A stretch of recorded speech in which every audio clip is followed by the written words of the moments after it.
Yo, yo, yo, yo, yo, what is going on? It is, of course, your favorite commentator, Consciouztv, okay? I told you guys I was going to be coming live to you all on this Sunday, so here I am, exhausted as hell. I've been busting my mother-loving ass all week long. My God, I ain't never been this tired, y'all. I ain't never been this slayed. I ain't never been this tired, girl. I am working hard. I got so many things going on right now, girl. Like, I got a lot going on, a lot of amazing things going on. Okay, so I'm just juggling and multitasking only, like I can do.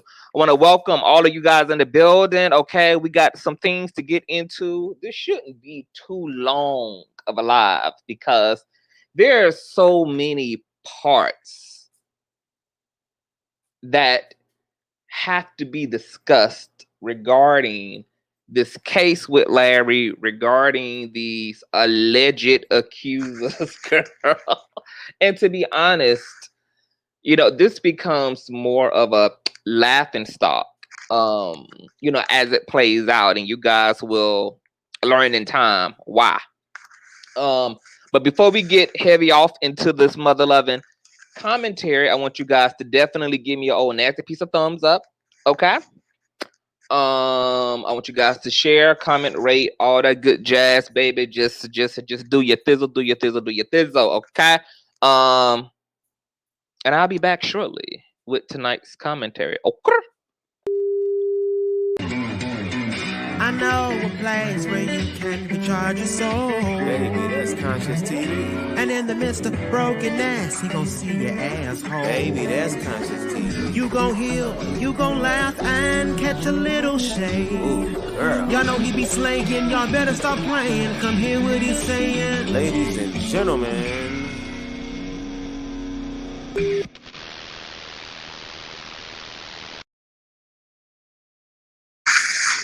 Woo child. What's going on, K-Love? What's going on, Classy? Hey, Terry. What's going on, Just Be Real? Hi, Toots. What's going on, my conscious crew? I'm so happy to see you guys tonight. Child. So, y'all clearly been keeping up with the shenanigans, girl. And the shenanigans just keep on coming, girl. Oh, yes, they just keep on coming.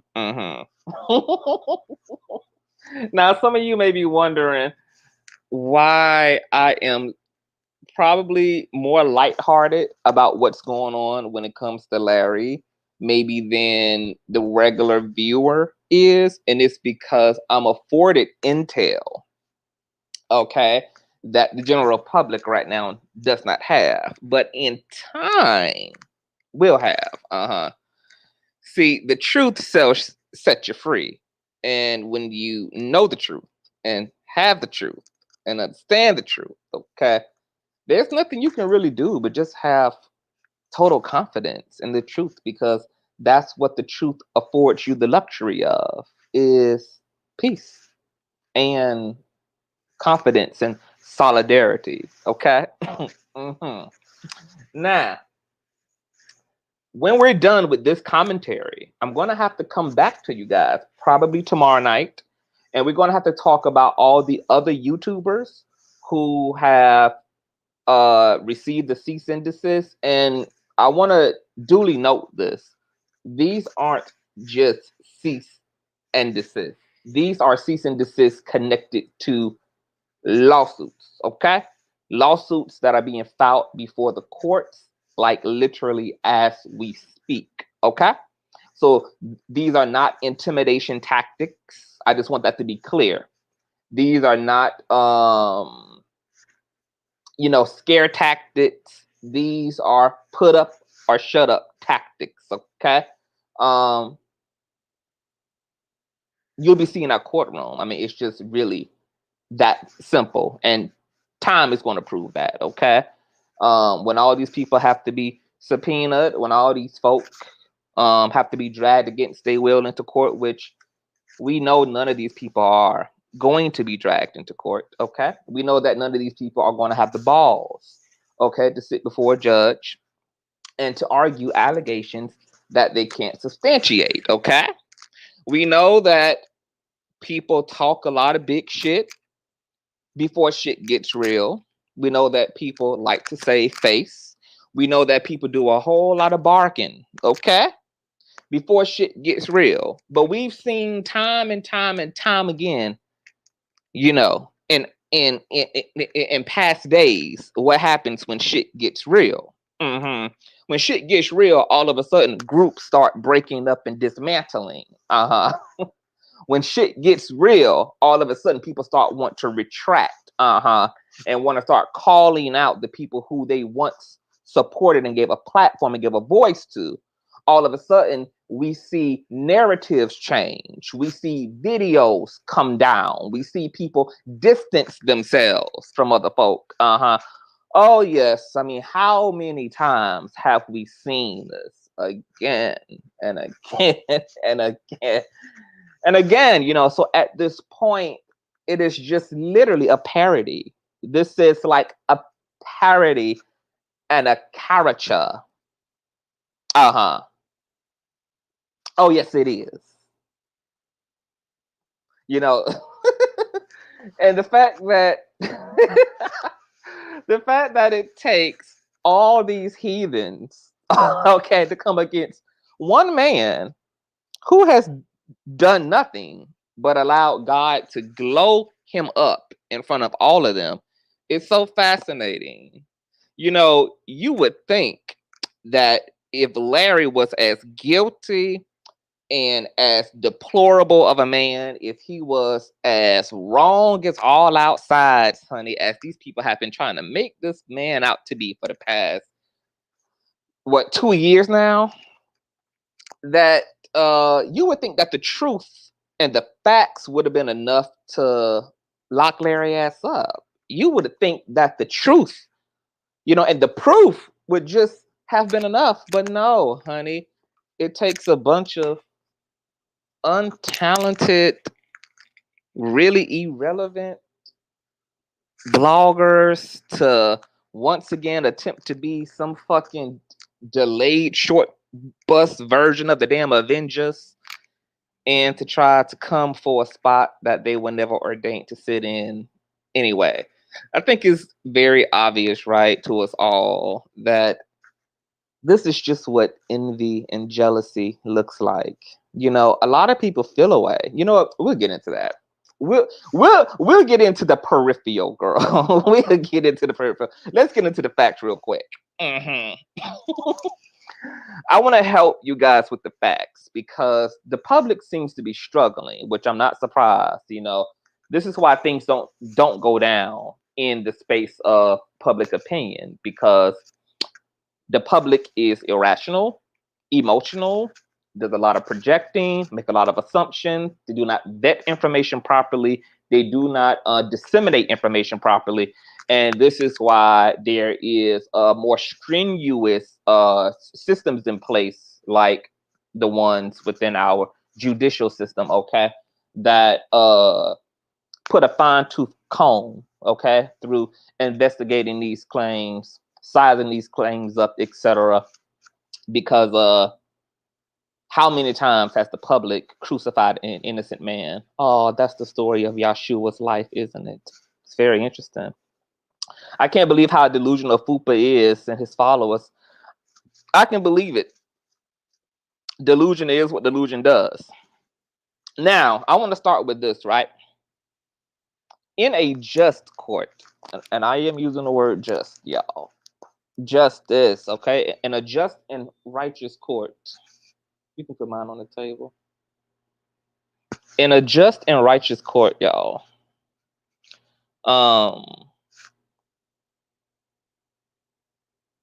What you gonna sit around there? Okay. In a just court, girl, before you even entertain the allegations, okay?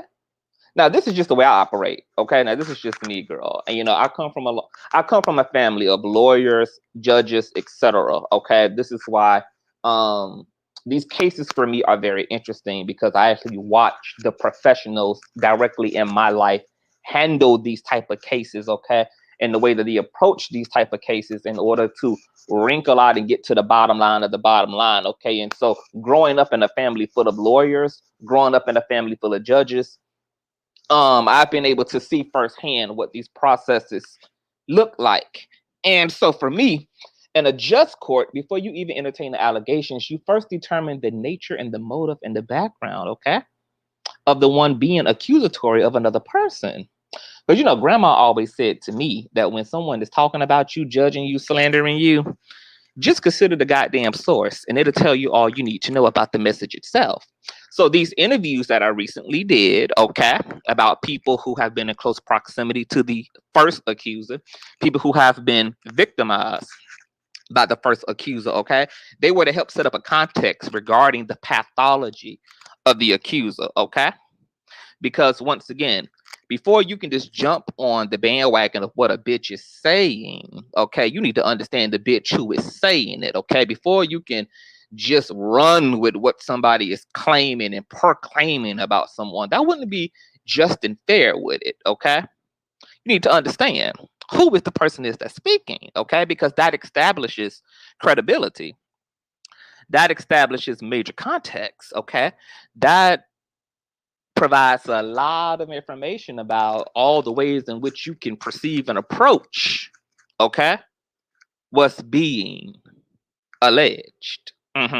So in those interviews, and those were only 2 out of 11 individuals who came forward with their testimonies and receipts against the accuser, which explained to me why the accuser has desired to be anonymous, because nobody ever questioned that either.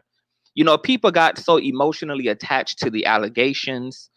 People found what was being said to be so salacious that they didn't even realize that they didn't know shit about the accuser. Not even a little bit. And that they never questioned, why would somebody want to be in secret? Well, as we can see from just the last 2 interviews, it's because the accuser is aware that there are a plethora of individuals who were ready to read his toe tag about his own exploitative, lying ass, predatory behavior upon innocent people who were taken advantage of, okay, by he himself and his wife, okay, who happens to be a alleged prophetess. See, if I had stolen vehicles from people who were kind enough to move me into their homes, if I had ran off with $10,000 worth of an education and left the person who in good faith took a loan out in my name, if I had did and done people the fuck in like that, you know, I know that my credibility would be shot too. And if I'm going to once again attempt to come up off of somebody else's good name for whatever sake that is, out of revenge, out of pettiness, out of just mental and emotional distortion, I would have to keep my goddamn identity fucking secret too. I would have to too. Now, once again, that's 2 out of 11 people who have been victimized by the accuser and his wife. Oh yeah, double the motherfucking trouble. Okay. Now I was really contemplating doing all 11 interviews, but I said, God damn it, bitch. This gonna look like a whole motherfucking this gonna look like a whole hate train all by itself if I literally do 11 interviews about this one goddamn accuser. Okay. So out of my own compassion, I said, you know what? I think 2 or 3 at the most would be enough for the general public to start, to get some insight in terms of who the hell we dealing with here, okay? Dealing with an accuser who has a pathology, who has a pattern of taking advantage of people, lying, conniving, breaking the rules of the church, sleeping around with multiple women in the church. Okay, the church is set up to be a place of order, not chaos. Okay, y'all know that the church and the schoolhouse are damn near the same. There are rules of engagement. Okay, and running around fucking being all fornicated and shit, it's not the way to go in the church house. Okay, that ain't what God's people do. Mm-hmm. And stealing cars. It's not what God's people do. Okay. And then being well into your 20s and into your manhood and into your masculinity and into your independence. Okay. And not paying back thousands and thousands and thousands of dollars that was co-signed over to give you and your wife a better life, so that she could use her cosmetology education to make money to provide for the family y'all are to have, and to leave the person, okay, who carried and was willing to do for you what your own relatives weren't even willing to do for you. Okay? These are good people who didn't owe the accuser shit. These are not the accuser's parents. These are not the accuser's friends. These are not the accuser's relatives. These were people who came to adopt the accuser and his wife into a church family, okay? And these people didn't have to do a damn thing, but trying to do right, trying to give people community, trying to love on people, give them a footstool, give them a help, and you shit on every single person you come into contact with. And all of the receipts are in the Patreon. The last witness from the interview spent 2 years chasing down the accuser and his wife about his money. These people left this man high and damn dry. Lied to him about submitting payments that they were not submitting. Okay, all out just avoiding contact. And these were so-called good Christian folk. See, all of that got to come into question before we even get to the allegations themselves. I need to know who the hell is making the allegations. I need to know the credibility and the character and the integrity of the person. Okay? Now, even the most fucked up people have been victimized, right? So that in and of itself does not mean that the accuser has not been violated. But what it also damn sure means is that it doesn't mean that the accuser has been violated either, since the accuser has a pattern of being full of fucking shit and taking advantage of people for no other reason than taking advantage of people and leaving a trail of disaster in the pathway of everybody who they've come into contact with.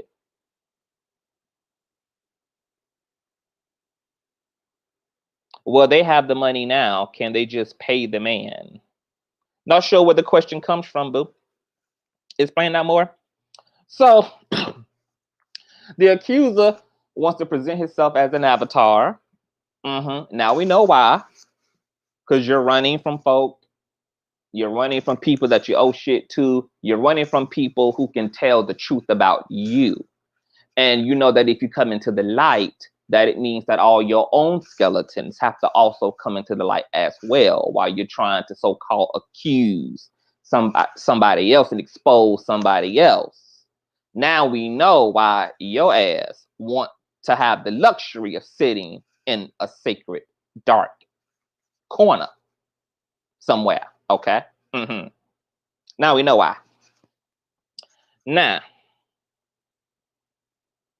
y'all better wake up and critically think instead of projecting your own molestation pain into this case. Okay. Because instead of using your own personal dislike of Larry as a means to decide that he's a molester, that has to be the most impaired judgment I've ever seen in my motherfucking life. Okay? There are literally people who think that just because they don't like Larry, that means that Larry has to be capable of the most inhumane of acts. Where the fuck do they do that at? Where they do that at? Where they do that at? I don't like Elvis Presley. That don't make him Saddam Hussein, bitch. But see, this is the emotional immaturity and the mental midgetness of the public. Very dumb. Squirrel minded. Squirrel minded. I've literally seen comments where people literally said, I don't like Larry. Therefore, anything can be true. My God. And this is why things will play out in court and not in the court of public opinion.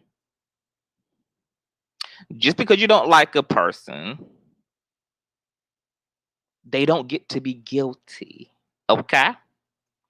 And just because you feel like associating them with some weird ass shit today because you feel like a person is arrogant or there's just something about this person you can't quite put your finger on. Literally, this is the rationale of the mental midgets that make up the public square.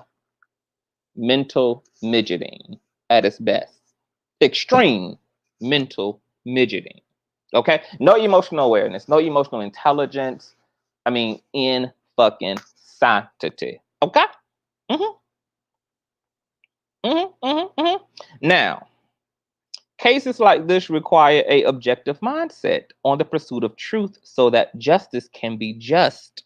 So let's talk about the facts we have here before there's too much because there's too much empirical evidence to unpack before even having to rely on your personal feelings about Larry. Okay, so what are the facts? Let's talk facts. Not your feelings, but facts. Facts.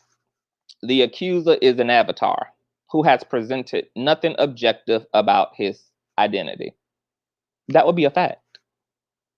The accuser is an avatar who's made an allegation. Okay? Now, dictionary.com defines the term allegation as a statement made without giving proof that someone has done something illegal or wrong. So for all of you who are unclear about what an allegation is, consult a dictionary. Don't consult me. Okay? More facts.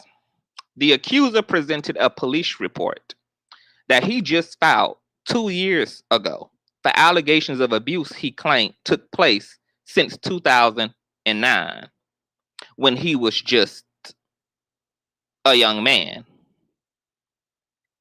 Facts. The date given by the accuser on the police report, which doesn't have Larry's name on it nor the accuser's, is also for an address that wasn't even occupied by Larry nor the accuser because the house wasn't even built or owned at the time that the police report dates the abuse.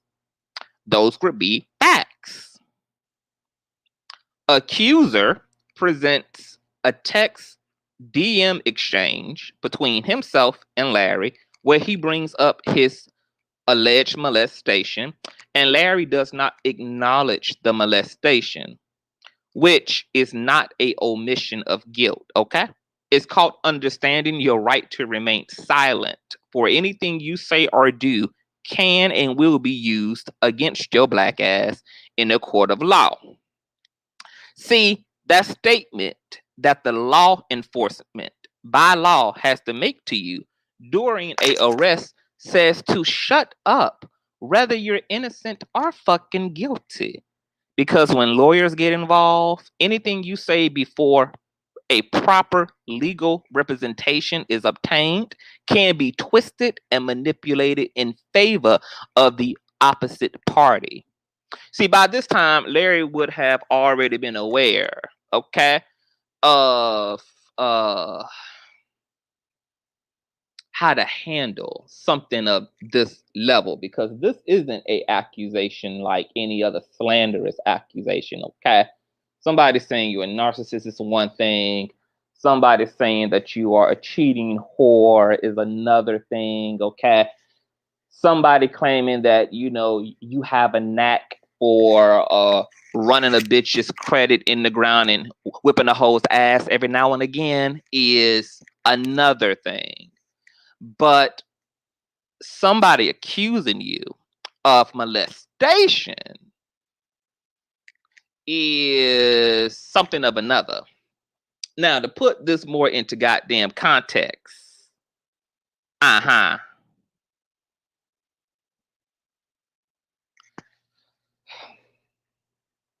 Larry and this accuser had already gone through this. The accuser accused Larry of this when Larry cut the damn relationship off one time before.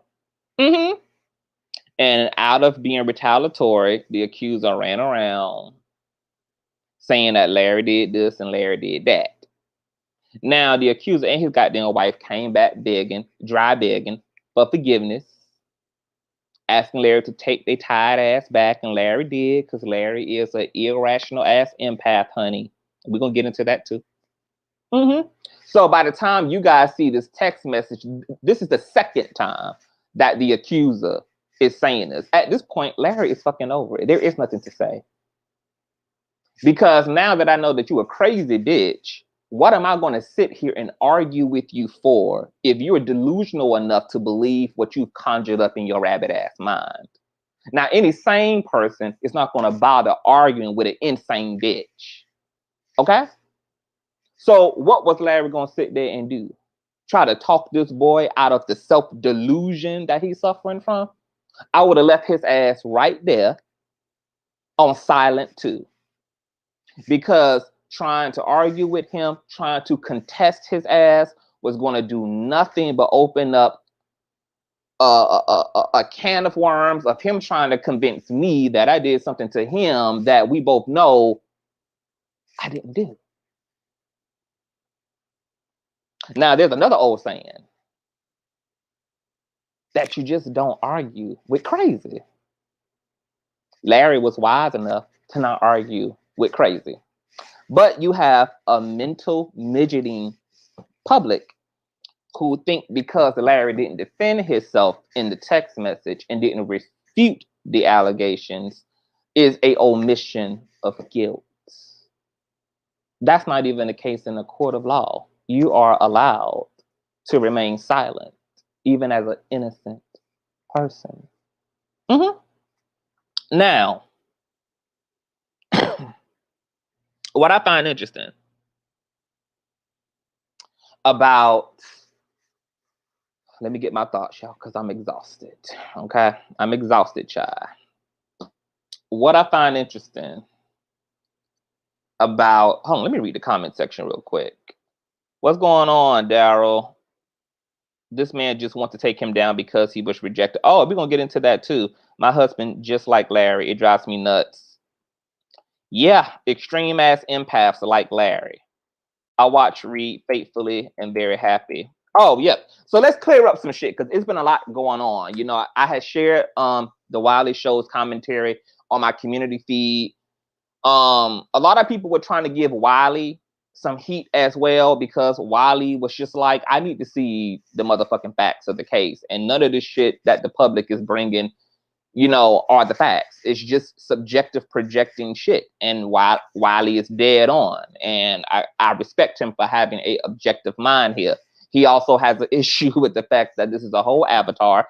We don't know who the fuck this person is. On top of the fact that the goddamn avatar, the goddamn accuser, has fucking victimized other goddamn people.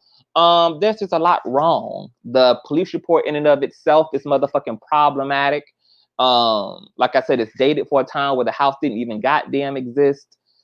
And it's just like, how how much more credibility can be sucked out of this goddamn situation? Because people were also bringing up the fact that, well, Larry has made statements that seem to incriminate him in the past, like the George Bloomer situation, okay? There was a recording that Larry put out himself, and Larry admitted that he called Jimmy Battles a bitch. Jimmy Battles, for those of you who don't know, is a accuser who came out, last year before last, and alleged that George Bloomer had sodomized his mouth. Well, what people leave out of the context of Larry calling the accuser a bitch and telling him to get over his abuse is there was a big continuity piece here. Larry had already been talking to Jimmy Battles for months, basically trying to figure out what Jimmy Battles wanted to do about his issue with George Bloomer. It seemed to Larry that all Jimmy Battles wanted to do was just really pop off at the mouth.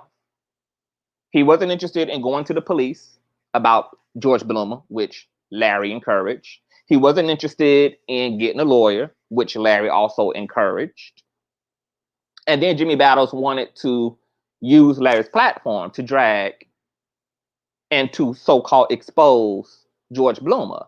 But Larry is a pretty smart content creator, and he tries his best to only push stories that have major credibility behind them. And so you want me to put you on my platform, and you haven't done anything to remotely bring substance to your allegations. I can't just allow you to come onto my platform and make an allegation of this level about George Bloomer, and you won't even go file a damn police report. You won't even go retain a lawyer. You won't even go and make this real for yourself. So how am I supposed to know the difference between you being a genuine victim and you just being a goddamn clout chaser and just wanting your 15 minutes of fucking fame? You make it hard for me to determine which category you fall the fuck in when you haven't done anything to indicate that this has really happened to you, that this is personal to you, and that you're willing to commit to some real action in order to bring some accountability to the person who you are accusing of violating you. Now, that makes perfect sense to me. Does that make perfect sense to y'all? Because that makes perfect sense to me. Does it make perfect sense to y'all?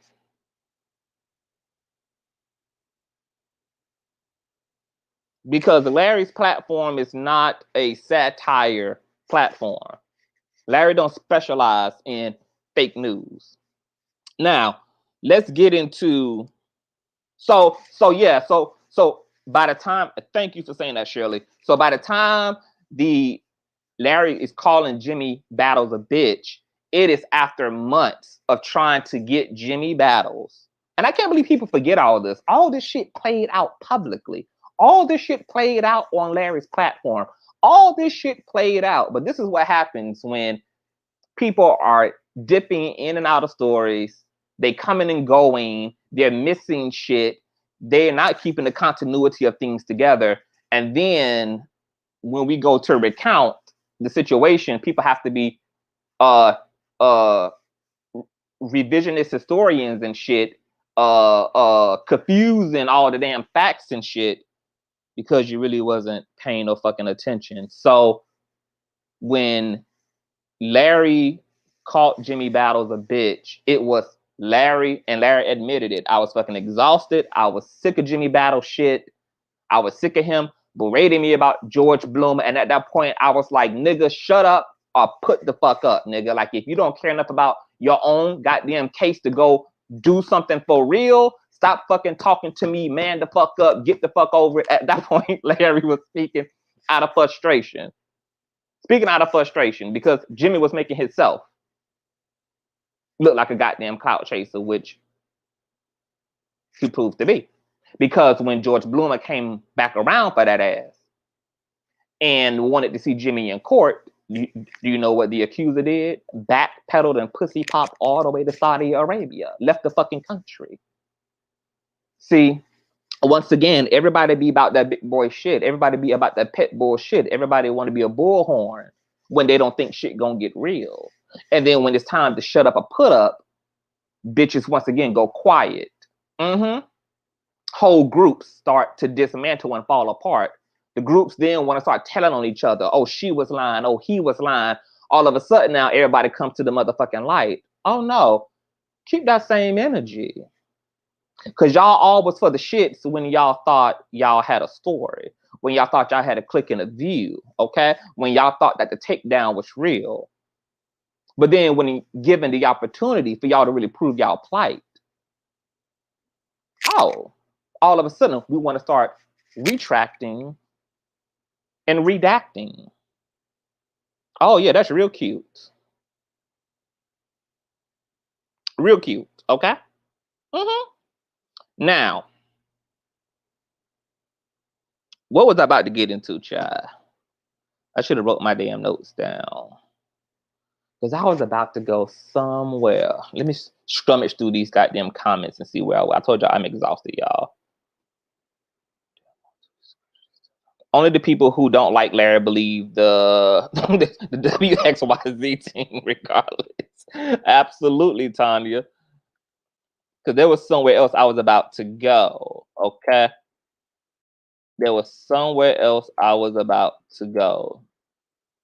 Do you think that Fupa's channel will be suspended? Oh, something much worse than suspension is going to happen. Can you see my armpit? I am fucking screaming. Something much worse than that is going to take place. Fupa and the crew will stick to their lies even when the truth is staring them in the face. That's because the truth ain't in them. Just so jealous, envious of Larry and others. Okay, yes. Okay. Larry had got frustrated with Jimmy. He was weary. Yes. I mean, every day the man talk about Larry. Why? Oh, something I can say about Wiley too. Wiley is going to be particularly sensitive to what's going on to Dr. Larry Reid because Wiley has had something similar happen to him where there was a alleged Surviving the Wiley Show documentary that was had. And so Wiley knows what it's like to be in Dr. Larry Reid's position. Okay, so I can understand why he is not quick to believe some shit like this, because you can't just take what somebody says and make it facts just because it's to be said. Now, let's get into the motive of accuser number one, because there's a second accuser now. And we'll deal with him too. How can I say this? Based upon my research, based upon the interviews and the witnesses that I have spoken to both on the record and off the record, coupled with the fact that the accuser not only pretty much has stolen thousands of dollars and also stolen goddamn vehicles, but also has a criminal record for theft. So there's some major character issues here. Once again, there's a dysfunctional pathology here within the accuser. So this is my perspective. Larry is a light worker. This is why he was drawn to ministry to begin with. Something that spiritual people understand that non-spiritual people do not understand is that when you are a light worker, aka a empath, aka a healer, you become equivalent to a hospital. And there are And there's nobody who's more attracted to healing and to help than the absolute wounded and broken. And so oftentimes healers, empaths, and light workers, their work is bringing light and love, revelation, community, self-actualization, and healing to those who are lost, who've been abandoned, who've been traumatized. And the healer acts as an intermediary between that person and God to give them a shot at their salvation. Now, I have never met one empath, and I come from a family of healers and a family of empaths, a family of light workers. I have never seen not one who has not metaphorically ended up sleeping with the fucking enemy. Because almost by the very nature of you being a healer, of you being a light worker, you have to come into contact with the sickest of human beings.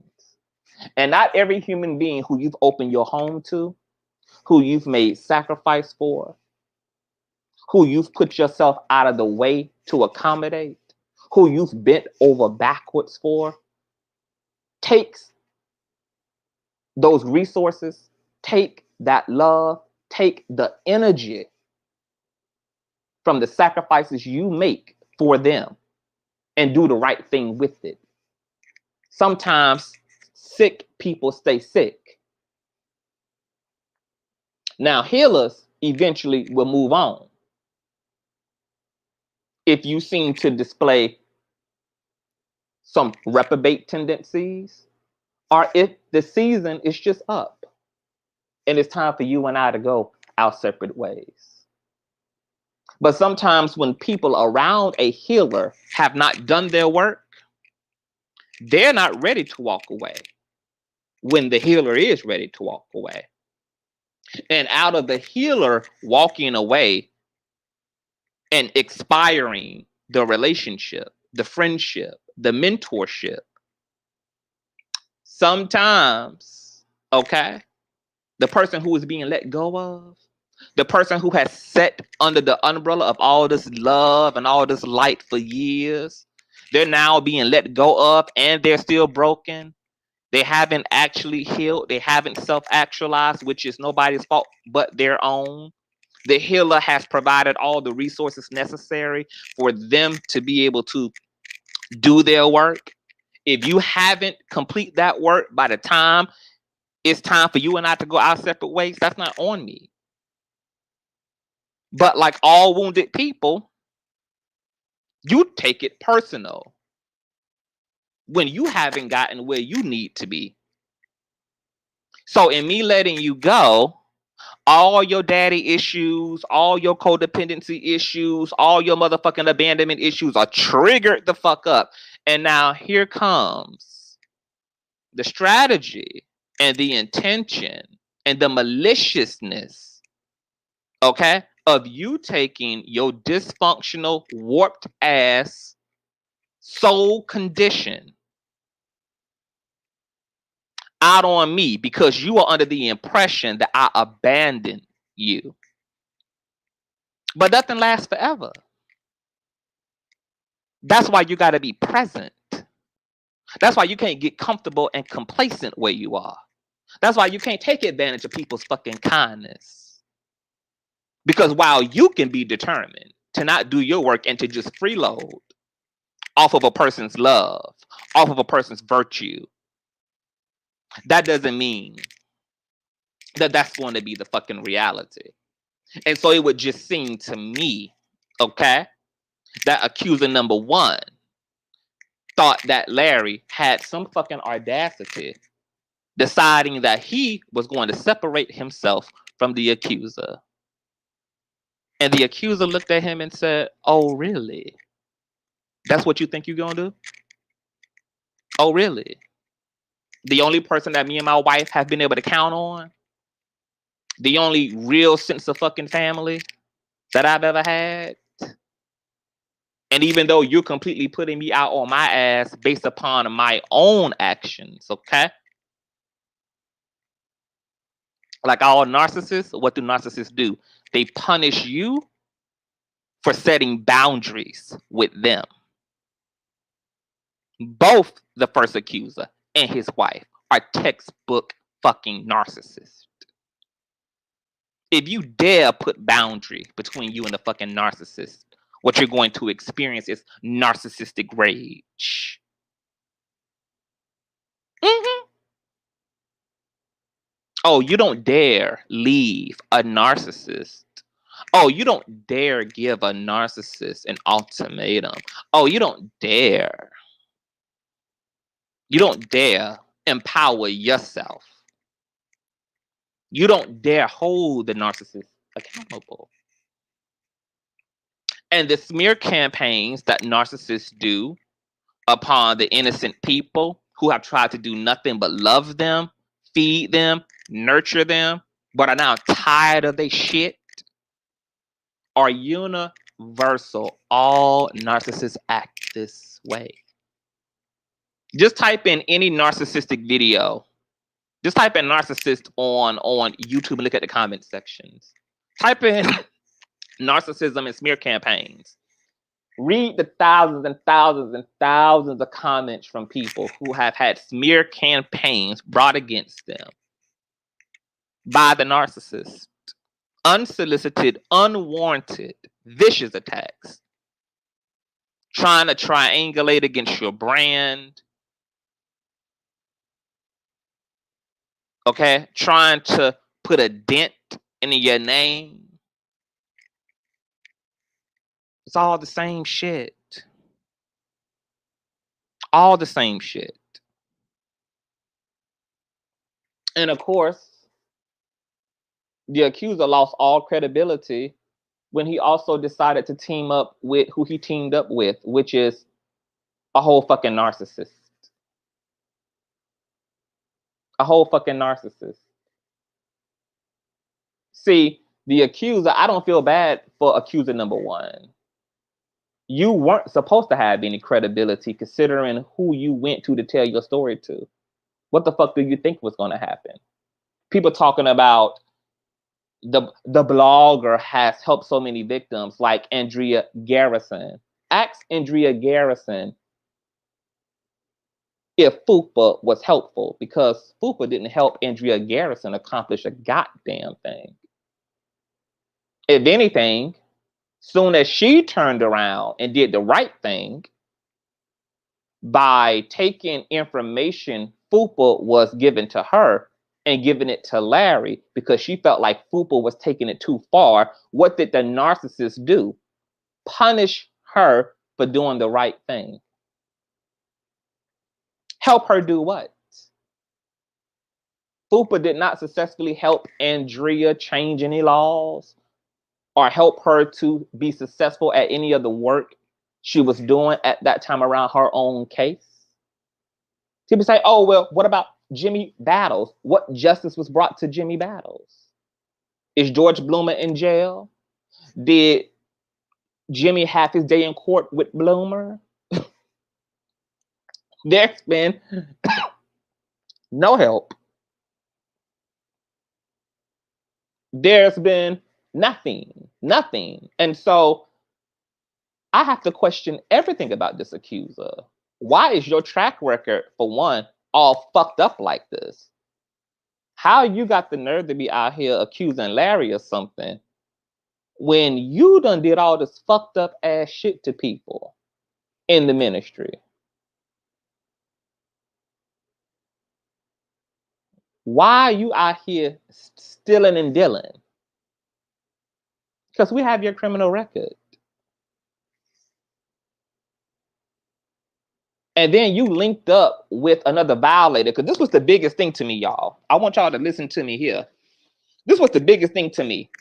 You call yourself a fucking victim, right? Because this was the biggest insult. You claim that you've been sexually violated. How is it that a person who knows what it's like to be violated can have the nerve to link up with a blogger who specializes in doing nothing but attempting to violate other people. Because pulling up to someone's home is a violation. Doxing someone is a violation. And so there's no fucking way that you can claim to be someone who wants to stand in the gap for victims as a victim yourself, and you're teaming up with somebody who victimizes other people. See, every fucking thing about this thing is fucking insane. Makes no fucking sense. Integrity nowhere to be seen. No sense. You're a victim working with the motherfucker who turns people into victims. Make it make sense. You're a victim who is victimizing other people. You shitted on so many good, loving, loyal people, and you want us to believe that the things you're saying about Larry are true. Why would they be true? Because as far as I'm concerned, he's just another good person that you decided to shit on because all your daddy issues were triggered up when he decided that you were going to be too much of a fucking liability to take into his glory.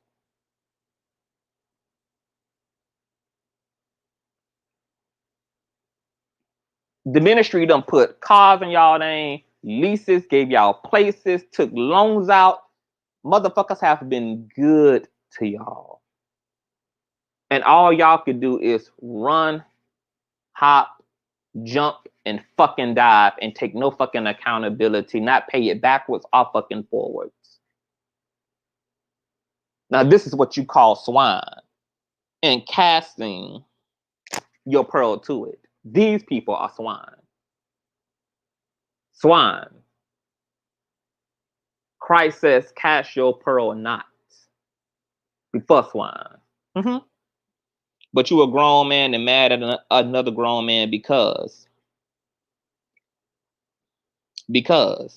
all them folk over there eating their lives up and have unsubscribed from Larry. I hope Larry leave their butts over there and don't accept one apology. Oh, you know Larry won't. Because this is another thing. This is what I want people to understand, because I don't get what people are upset at. People are upset that Larry is suing bitches. People is upset that Larry calling people to the stand. But here's the kicker. Larry is putting himself directly in a position to be found guilty if in fact he is. So what the fuck is anybody mad at? What the fuck is anybody mad at? Because by Larry bringing this case before the courts is also subjecting him to being found fucking guilty. So this cannot be more fair and also inclusive of giving the alleged victims an opportunity to have their allegations tried and tested. So if anything, people should be fucking happy that Larry wants to see bitches in courts, because it gives them also their day in court with Larry. So what you upset at? Now, if you have called yourself already unsubscribing without no fucking substantial evidence, I hope that those same people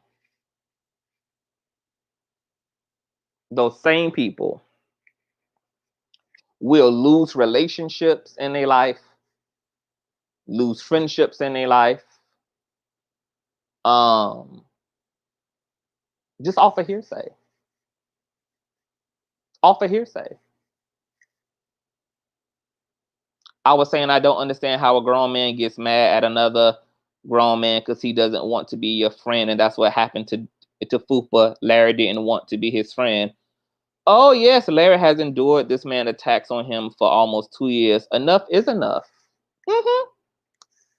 And all the silly ass bloggers, honey, y'all will be co-angled too. You know, it's people out here saying that they wish Larry would send them a cease and desist, wish granted.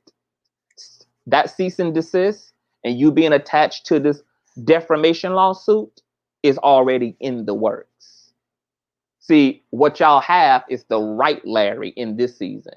Yeah, last year, Larry, y'all could taunt like that. Last year's Larry, y'all could taunt like that. Larry has been long suffering enough for y'all to be irrational the way that y'all are. Because Larry allowed y'all to get away with murder. So that's all that y'all know. So I can understand why, all of these Larry Reid haters are not taking this seriously. Because he's been kind enough for them to think that this is a bluff. I'm just glad to know that this is as real can get. And I don't feel bad for anything that is about to happen to bloggers alike who are participating in the Fool La La. Now, a lot of people have been trying to understand the inception of how this all happened. And I don't know if I should go into this now or go into it later.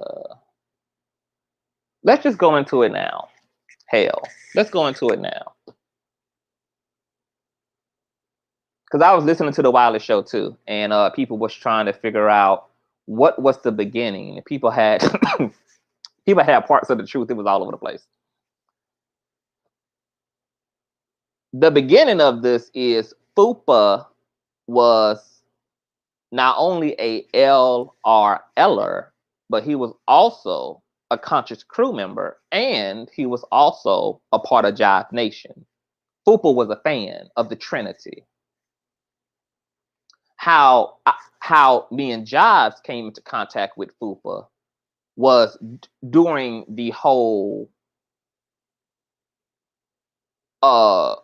William McWig era. That's how we came into contact with him, because when I started covering the story, and then Jive came along a month, some weeks later, after I started covering and running down on William McWig, Daryl started inboxing, which I have all the screenshots, bitch, so don't make me run it. Started emailing me and emailing Jives around the same time, because me and Jives were corresponding around that time.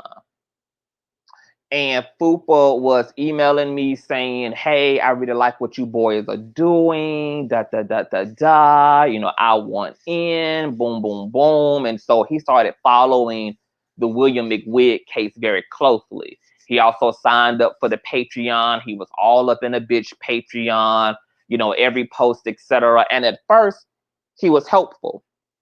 He was giving us extra information, all this kind of shit. But I immediately pulled back off Fupa, and I remember having a conversation very early on, like the first month after coming into contact with Fupa as a subscriber. I said to Jives, I said, how do you feel about Fupa?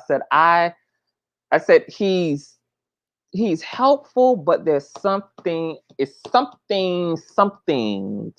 that just it's not sitting right with me. Like he's too anxious, like he's too pressed, like he's doing too much, and it's coming off very disingenuous and very insincere. And so right there, I began to discern that there was another motive and another agenda, which was that Fupa was being pretty self-serving. Pretty motherfucking self-serving.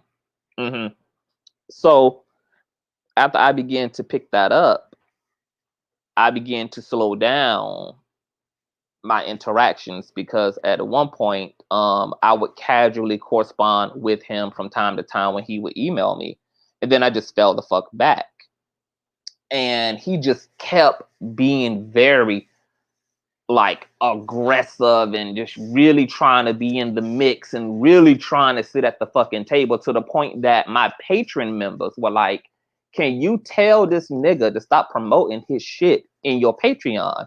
This is an exclusive membership and he doesn't have a fucking right to build up his YouTube platform. Because at this time, Fupa only had like 446 subscribers, which he probably only has like 447 now. But he only had, you know, very small YouTube channel. His YouTube channel really wasn't about shit. So he was using the William McWig shit, you know, in order to really build a name for himself. So all of his initial videos on his platform was about William McWig. Okay.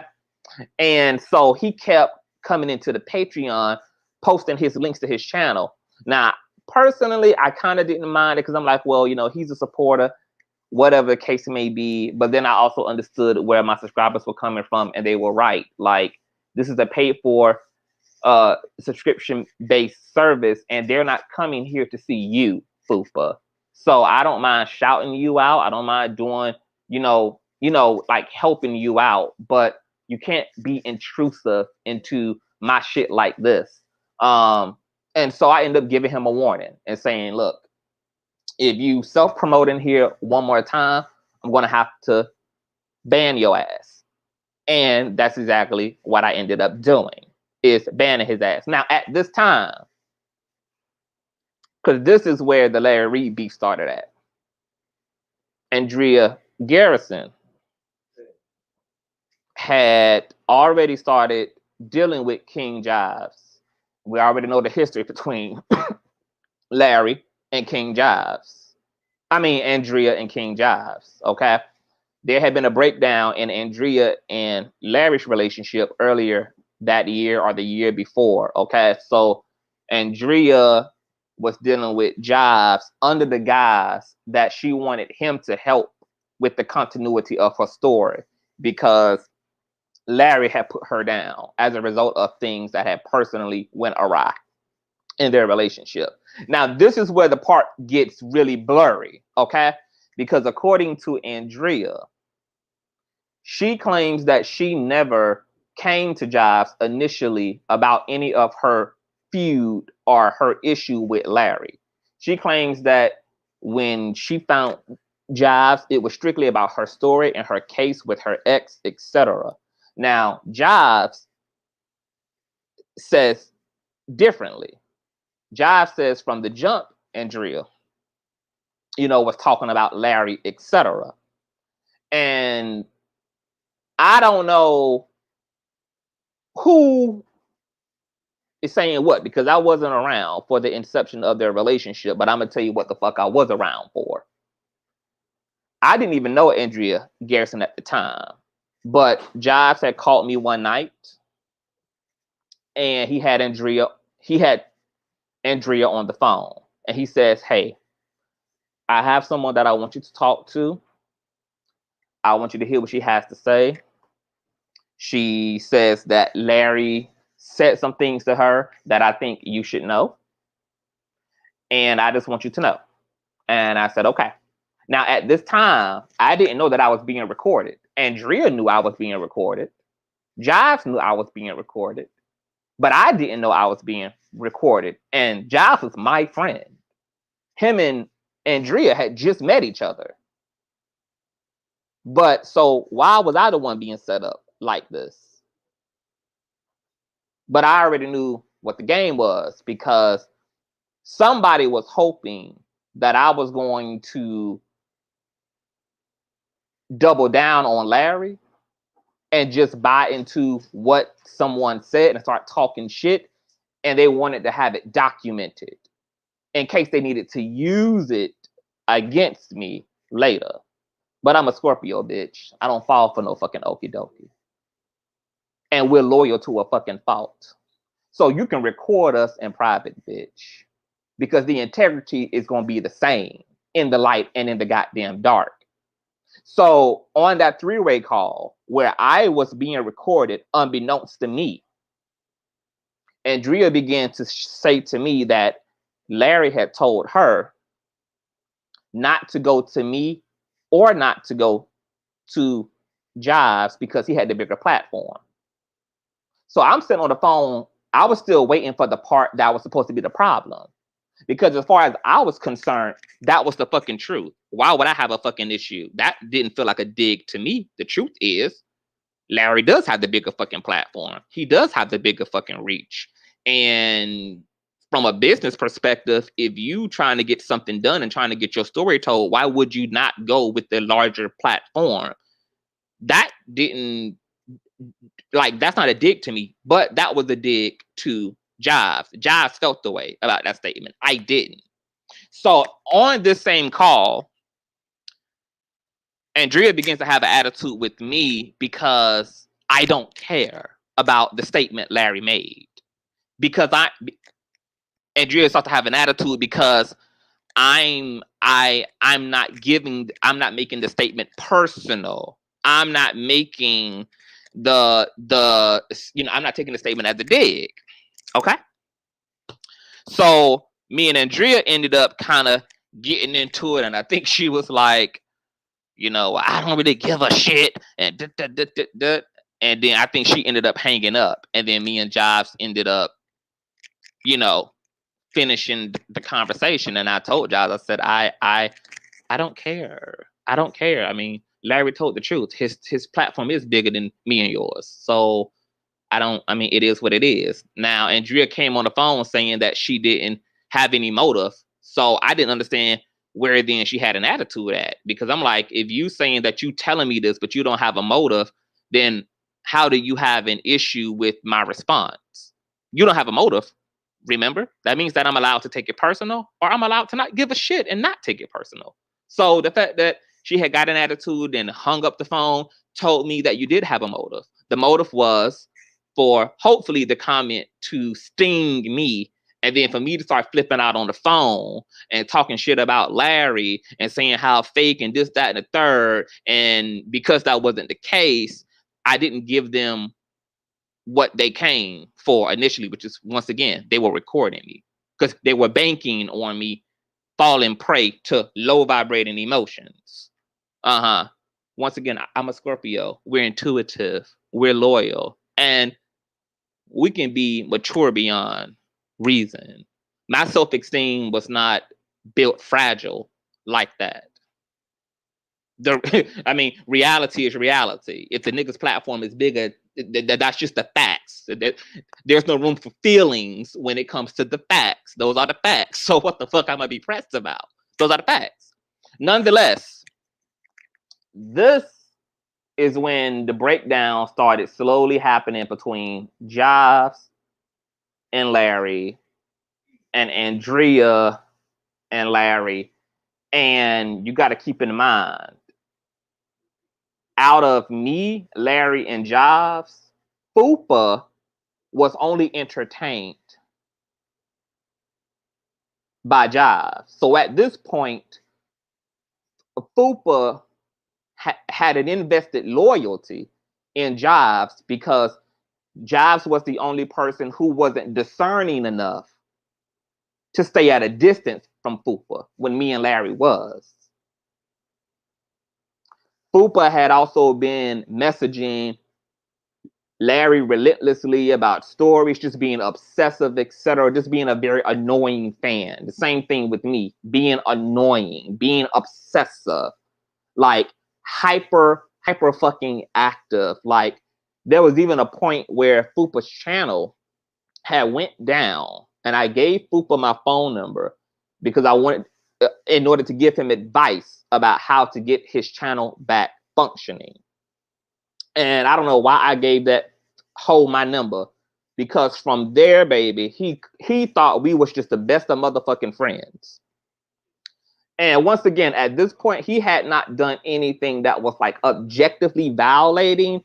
It was just like the extraness that made him so fucking irritating. It was like a yapping, it's like a crying fucking baby that just wouldn't stop fucking crying. Just noise all the fucking time, just interaction all the fucking time. I did not want interaction all the fucking time. I don't want to see you in my fucking emails every fucking day. I don't want to see a text from you every fucking day. I don't want to talk to you every fucking day. Like, nigga, I don't fucking know you. Like, you are just doing the fucking most. So after, in good conscience, giving him my phone number after his channel went down to give him some feedback about how to get it back up, because William McWig had came for his platform, okay? Fupa thought we was the best of friends. So he's texting me every day and sending me different things. And I'm just like, okay. I had to end up putting the bitch text messages on mute. Okay? Which is tired of hearing my motherfucking phone go off. Tired of it. So when the breakdown started happening between Larry and Jives, then Fupa's tone started changing toward Larry. But it didn't start changing toward Larry because he had a personal issue. It started changing with Larry because it was convenient for Fupa to live vicariously through King Jive's issue with Larry, because Fupa secretly had his own fucking issues with Larry, not extending his friendship to Fupa. Because Larry was not entertaining Fupa the way that I was barely entertaining Fupa. And then when Andrea and her beef with Larry started to become more obvious, then Fupa started living vicariously also through Andrea's issues with Larry. This was Fupa's way of disguising his own personal issues with Larry, which is, I'm mad at you because I tried to be a good follower and a good fan of yours. I'm trying to be a good subscriber and be supportive, and you're not allowing me as close to you. You're not allowing me as much interaction with you as I feel I deserve, considering how supportive I am. And so Fupa began to internalize that anger and that rage. And when people have strong abandonment ass issues, you might not even be intending to even ignore these people or abandon these fucking people, but they have abandonment issues nonetheless. And so you find yourself, unbeknownst to you, indirectly triggering up these fucking abandonment issues. And before you know it, you got bitches hating you and you confused. Like, girl, first of all, I don't even know y'all. I don't even know you. Girl, I just didn't speak to you, girl. I didn't speak to you, something that I thought I had a right to do. And so you start slowly seeing Fupa creep into everybody else's drama with Larry, okay? Now, the motherfucking kicker was, because, girl, it was so much that fucking happened, girl. When me and King Jobs completely fell out, I don't know if y'all remember last year, but I had publicly wrote on my community feed that me and Jobs decided to, close our friendship. We decided to move on, etc. Because I was trying to keep King Jobs' issues with Larry from spilling over into social media, etc. I was trying to referee things behind the scenes, etc. And I was exhausted. I was fucking over it. And King Jobs seemed to, at that time, to just insist upon a fight with Larry. And so I was like, you know what? Have at it. I'm out of here. And I remembered Fupa sent me a text message. Maybe that same day or the day after I wrote in my community feed. And he said something equivalent to, I'm not sure why you are treating King Jobs the way you're treating King Jobs, or what the situation is with you and King Jobs. I do have my own opinion, but I'm gonna keep my opinion to myself. And then he started spilling over into, you don't talk to me anymore. You don't give me any updates about William McWig. You don't talk to me about the case. And and I'm looking at this fucking thread. I'm looking at this fucking dissertation. I'm looking at this fucking I have a dream ass motherfucking text. And I'm like, girl, first of all, don't. First of all, bitch, I don't know who you thought you was, but let me remind you of who the fuck you're not. You're not somebody who can question me about what's going on between me and a nigga who I actually have a friendship to. Okay? You don't have a stake in this fucking race. And I don't give a fuck about what questions you have about me and King Jobs' friendship. King Jobs know why we're falling out. King Jobs know what our tension is. Girl, I don't fucking know you. And so I text him back and said, you know what? That would be in your best interest, Fupa, is for you to keep it to yourself. I don't know you. You don't know me. And you damn sure don't know Jobs. I didn't ask for your input. I didn't ask for your insight. I didn't ask for your enlightenment. And I don't think that King Jobs did either. So it would be in your best interest to just move along to get along. I said, yes, I also have not been updating you about the William McWig case, but I didn't think that I had to. You're not somebody who is integral to this lawsuit to begin with. It's not like I don't have an obligation and a commitment. And this was that energy that I felt early on with Fupa, which was like this heavy sense of entitlement. Like, you don't have an opportunity to choose Fupa. Fupa just shows up, you know, in your life and entitles himself to your time, and entitles himself to your friendship, entitles himself to your shit. And I'm just like, yeah, good. It don't work that way because, bitch, I don't need no new friends. And friends don't pick me, bitch. I pick them. Once again, I'm a Scorpio girl. Like, we choose. We're not chosen. Okay? So, no. This is neither here nor there. So, after that text message, the Fupa, that's when the whole hate train that King Jobs, Andrea Garrison, and Fupa participated in against me and Larry. That, and the rest was fucking history. The rest was fucking history. So Fupa claiming that Larry did something to him. If doing something to him meant paying his ass fucking dust, then yeah, Larry damn sure did something to him. Mm-hmm. Everybody got to see Fupa insert himself in King Jobs' beef with Larry, and Andrea's beef with Larry, and everybody got to see Fupa insert himself into King Jobs' beef with me, and got to see Fupa insert himself into Andrea's beef with me. Mm-hmm. My experience of Fupa from the jump has been someone who is thirsty for a platform, and whatever is hot, whatever is trendy, is where it's at. This was never about the victims. This was never about anything other than Fupa's own warped sense of fucking ego. And that's why it was easy for me to pretty much ignore the shit out of Fupa ass last year, because the way that I discern my opponents is I discern their nature.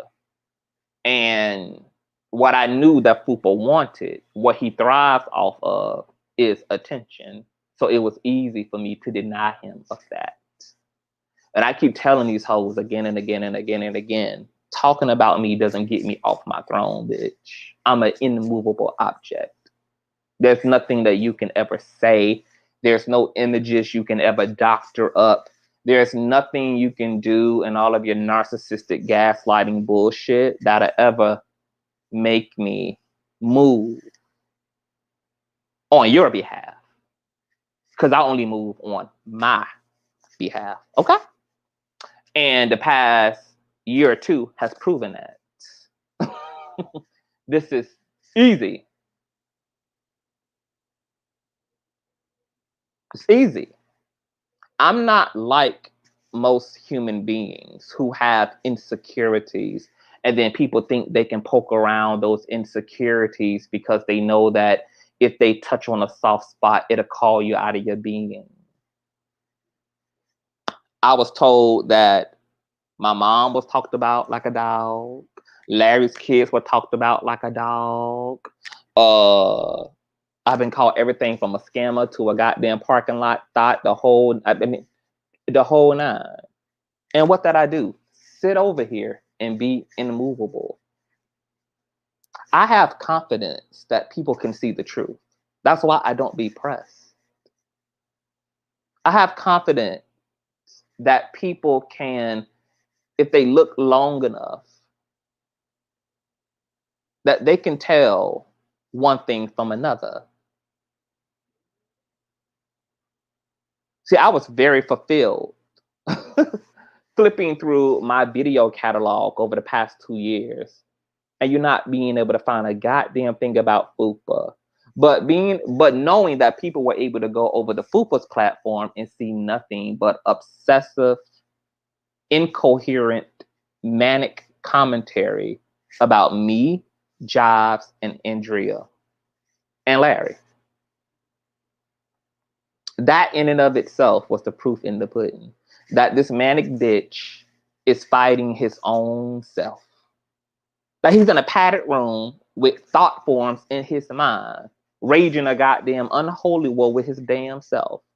That he's created a fictional battleground. He has created fictional opponents.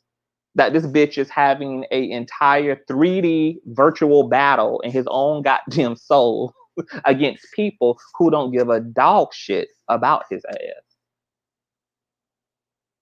Demented, deranged, bipolar, mentally fucking ill. Now, because I actually know that Fupa is a mentally ill patient, and that's according to his own omission, that he suffers from bipolarism, etc. Oh, because let's talk about George Bloomer too.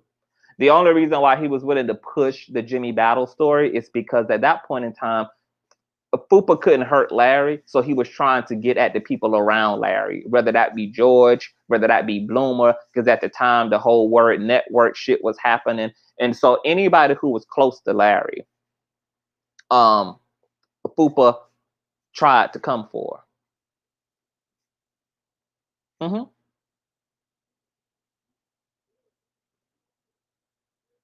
Yeah. Yeah. Mm-hmm. Now, like I said, Fupa is such a doxer. Why you didn't dox this first accuser? Because you would have known all the things that I know. You would know that the first accuser who you gave a platform to has a criminal record. Not only has he just stolen shit from people in his personal life who were decent enough to not press charges on his ass, but he's also actually found himself charged.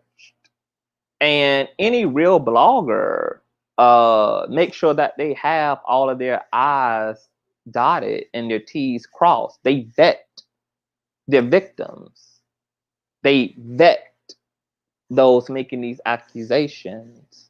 This is proper journalism, because you open yourself up to lawsuits when you don't properly vet the people who you give a fucking voice to. Now, all of you fucking idiots are stupid enough to run around with rumors of Larry and underage men.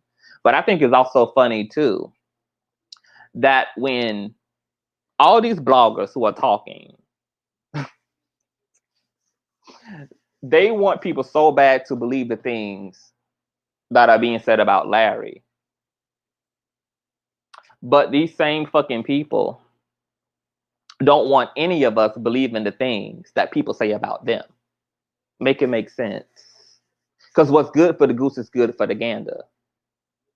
So I guess if everything that can be said about Larry can be taken as truth, then we can just take anything that's ever been said about any of you as true as well, just like that.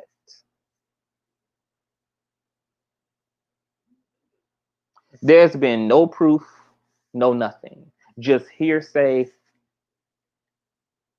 nearsay. Uh-huh. And Earl Carter with his gossiping ass, I can't stand Earl Carter's gap mouth, sweaty box ass. Earl Carter is one miserable old piece of shit. Nigga, you don't got no pussy to go dumpster dive in. And doesn't Earl Carter got a whole criminal record his goddamn self, bitch? I find it interesting, all of these goddamn people who all fucked up themselves. And maybe that's what this is about, honey. Everybody trying to atone for their sins by calling themselves exposing someone else. Bitch, your name is not Constantine, girl. It don't matter how many demons you send into hell, you're still going to go to hell for your own sins and transgressions. You actually have to repent, Earl Carter. Mm-hmm. Now, I don't know whether you got a pension, bitch. I don't know whether you living off Social Security. I don't know whether it's retirement, girl. But I hope that you are prepared to have those goddamn wages potentially garnered.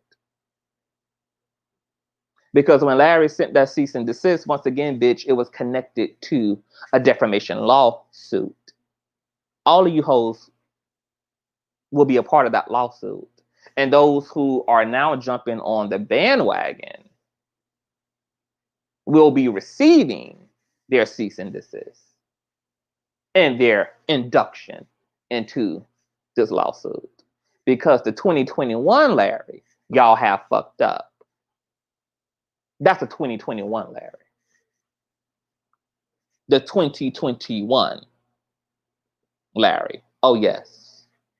Oh, yeah. Not only is Earl Carter still making videos, but Chocolate Bay, all these other YouTubers who got cease and desist, because I'll be coming back to talk to you guys about all of the YouTubers who got cease and desist. I have all of their cease and desist. Mm-hmm. You not only are to stop commentary, but you're supposed to retract the previous commentary. So as long as those videos are still up and y'all were given 24 hours to remove all previous commentary, you now have violated those cease and desist that are connected to these civil lawsuits. Fupa is having federal charges, criminal charges pressed against him. The cup just overfloweth. There's going to be a YouTube apocalypse. Please do not remotely believe in all of these people's ability to bark right now. Because when shit get real, you all know that all of these people will be dispersing. None of them will be holding their own weight. Tasha K talked a lot of shit too. To Cardi B. Until she started getting that ass tapped. You don't see that same energy now. Oh, we've seen them all bark. We've seen them all no bite. And once again, friendships will end. People will fall out with each other, ironically, conveniently, when shit gets real. All of a sudden, everybody will see the light of Christ, will have a come to Jesus. All of a sudden, everybody will be calling each other out on their fuck shit in order to save their own asses like they've all done in the past. And this time will be no fucking different. I want to see how people argue unsubstantiated claims to a federal judge. That's going to be the comedy gold of my life. Oh, yes, it is. The comedy gold of my life. I think that what's being done is sick and twisted and demonic and just evil. And I don't give a damn if you don't like Larry. You have to be a pretty callous, cowardly, soulless person to push a narrative of this magnitude about somebody without any fucking empirical evidence. And this is why I say that you hoes are going to rot and burn in the depths of hell. Believe me. Believe me. You all are disgusting, deplorable, unintegrable, demonic, low vibrating, cursed people. And I can understand why you hoes always stay rustling for scraps. While William McWig is nowhere. Fupa is nowhere. Ridiculous. Ridiculous. It'll be one thing if there was proof. Hey, carry on.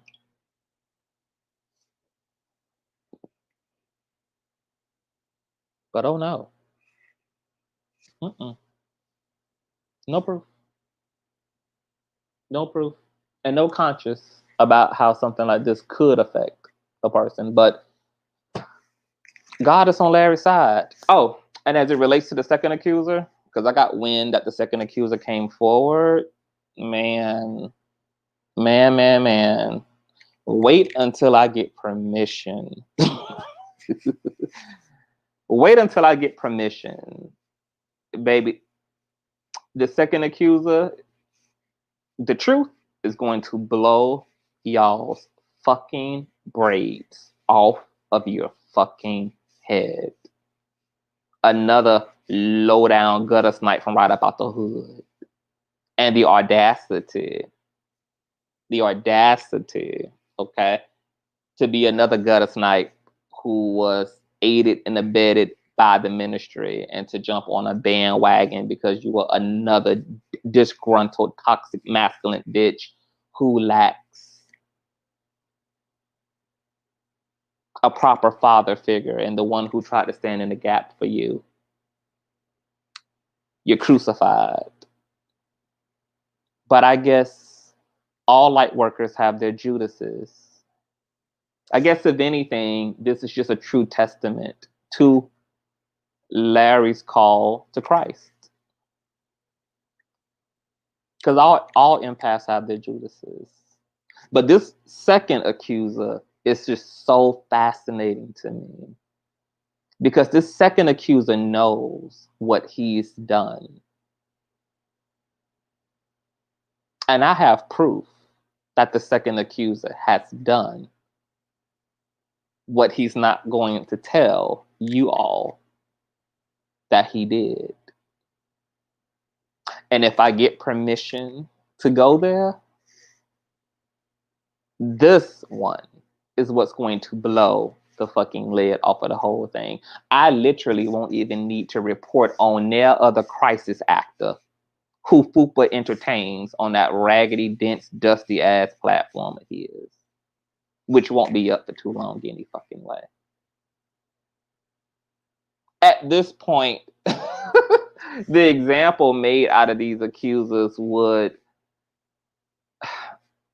I literally wouldn't even bother. I wouldn't even bother addressing any other crisis actor. Accuser number 2. I want you to tell these people who you molested and fondled. because I know who you did it to.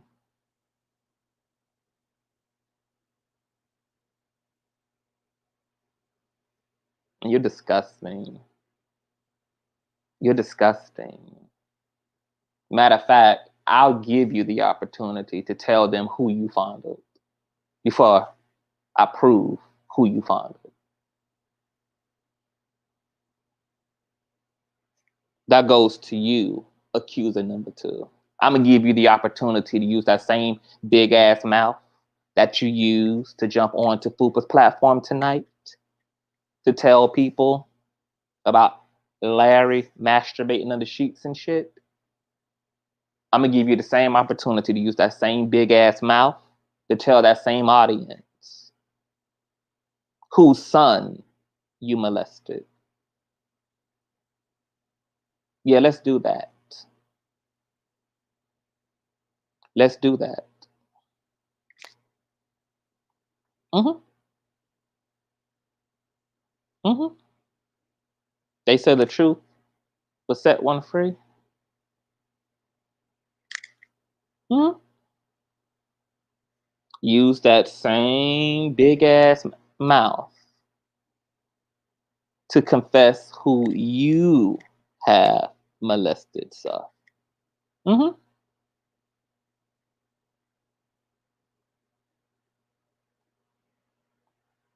See, I'm glad that you hoes are so stupid to think that you're just going to go under the radar and that you're just going to be able to get up here and run your fucking mouth and you don't have to worry about the reality. All of you hoes are going to expose your fucking selves attempting to lie and defame and expose Larry Reid. So I'm going to wait and see if you use that same platform you used tonight to confess who you've molested. And you're welcome, Fupa. You're welcome, Fupa. You're welcome for allegedly giving a platform, sir. Mm-hmm. To an abuser. I mean, you really can't make this weird ass shit up.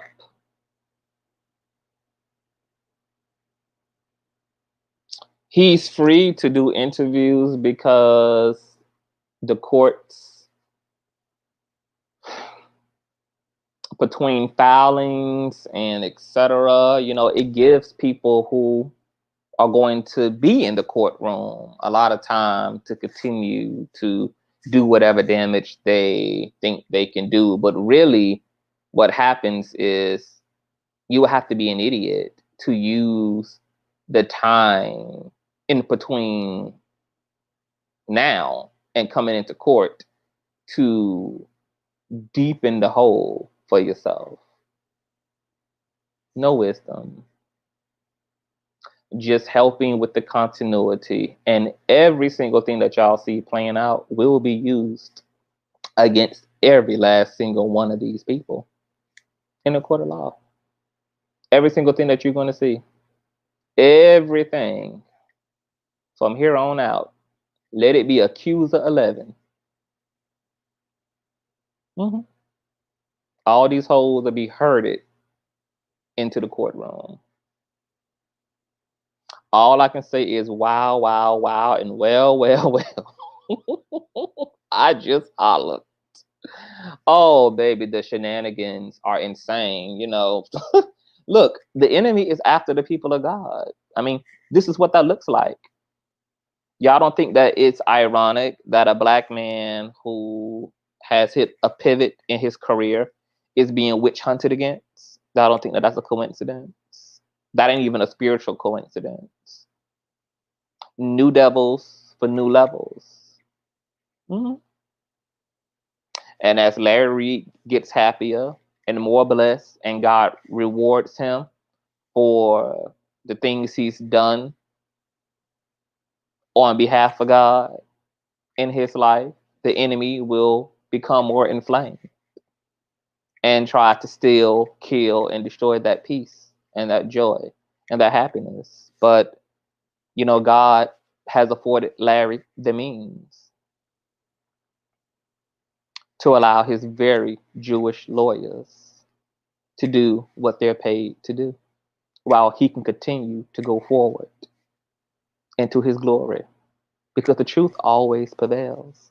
And when you have the truth, there's nothing to do but be confident. That's what the truth once again affords you. Last calls for drink requests. Larry stopped Shamako from putting hands on that man, and now this. Wow. Larry should have let Marco whip that ass. Well, you know, Larry also is the look. Larry also saved the ass of the second accuser. hmm But I'm gonna let the second accuser tell that. I'm gonna let the second accuser tell that. I'm gonna let the second accuser tell y'all how Larry spared his ass. Mhm. That part. Uh-huh. All because you're a disgruntled fan and you're trying to bring Larry down. Bring Larry down. You know, how can you bring somebody down when you can't even bring yourself up?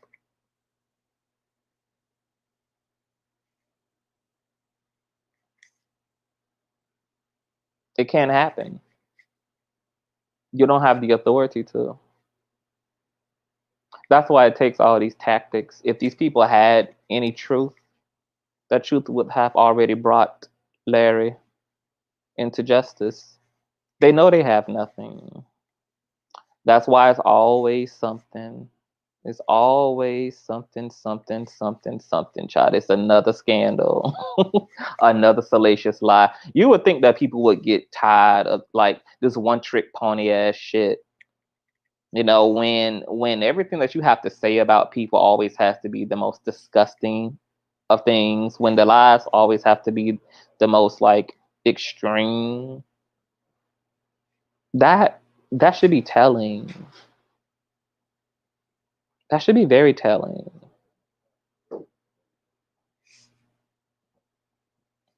Larry sparing lives and they trying to ruin his life. Karma is a bitch. Earl Carter is crazy as hell and looks it. Fupa is disgusting. Bringing my popcorn. Oh yeah, baby, we got a lot to get into, and we gonna get into it. We gonna get into it, baby. Now I hope I was coherent tonight, cause like I said, bitch, I'm exhausted.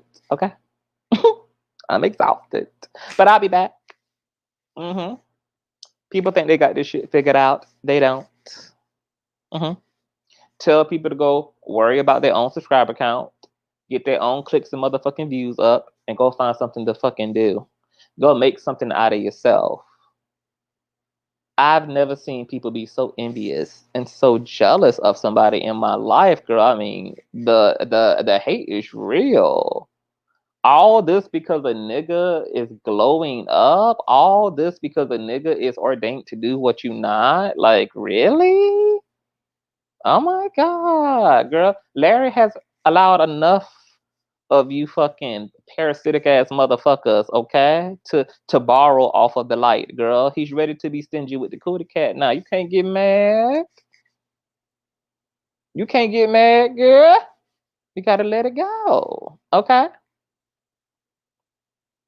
I can't. All these people talking about they're on a mission from God, on a mission from God, on a mission from God. Can y'all consult that same God about first and foremost really establishing a credible ass platform? Because God is also in the business of honesty, truth, and then justice. And ain't none of that and nothing that these motherfuckers do.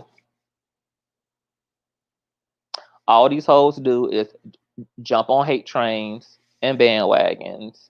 And then when the egg is on their face, They play the victim, act like they were so naive and taken advantage of and blah, blah, blah. No, baby. All you motherfuckers be knowing what y'all be doing the whole nine, okay? Keep that same energy. Just hold to your truth this time. And let a white man in a robe, okay? Deal with you black and brown people in court. Since you all have no respect for the law and you don't know how to respect a man for telling y'all to leave him the fuck alone when you had the opportunity to leave him the fuck alone.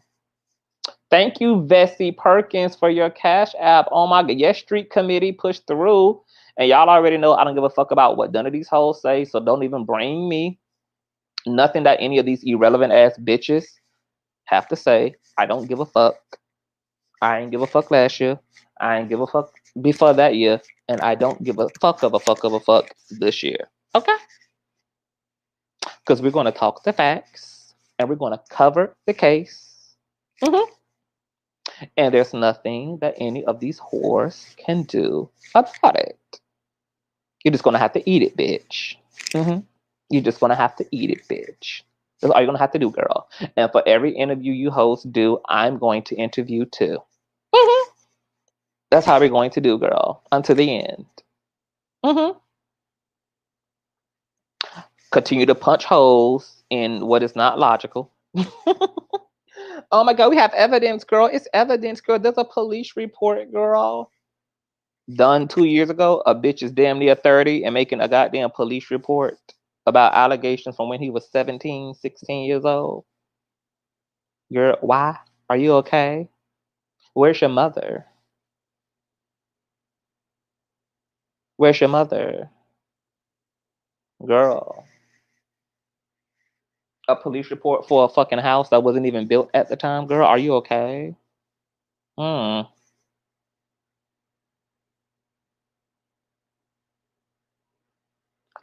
truth is both sided. So while you talking about Larry, girl, while we didn't hear about this $10,000 that you and your wife owe to your old friend back there. Why you stealing cars and shit and taking advantage of folk who giving your raggedy ass a place to live, huh? Why you catching charges for stealing shit that don't belong to you? Now you're trying to steal a man's peace of mind that don't belong to you either. Just thieves. Now you're trying to steal a man's joy that don't belong to you either. Girl, just fucking thieves. This fucking thieves. Uh-huh. Franny, what you mean that you have the real tea? Like, what's going on, boo? Conscious is also a great blessing in the future for you as well. I speak that now. Oh, baby. The blessings are forever. Franny says, call me now. I have the real tea. What do you mean, Franny? Like, what's going on? What happened to with Larry Reid, Natasha? What's going on, Natasha? They see the success of Larry and feel entitled for what? Not sure, but he is broke. Baby. Franny, please don't tell me you are here to cause trouble. I'm curious to know what Franny is. You say she got the real tea? Call me on the live. I've known Reid since I was a child. Okay. Hold on, you guys. Give me 1 second real quick. Okay, Franny, I'm about to open up the lines for you, boo. Franny, I'm about to put the link in here. Okay, so let's do it. This link is only for Franny, y'all. So Franny, hit the link. Fupa is still scrubbing floors at the nursing home. Okay, Toops. I'll check out my DMs, baby. Still mopping and bopping and bopping and mopping them nursing homes, bitch. You know it, y'all. Hold on, I got another Cash App, girl. Y'all know this why they be mad? Y'all be blessing the kiss.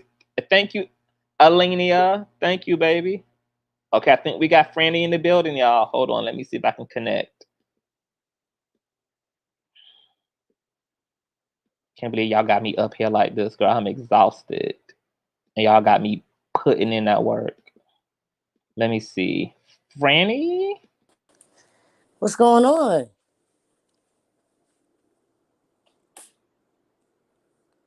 Can you hear me?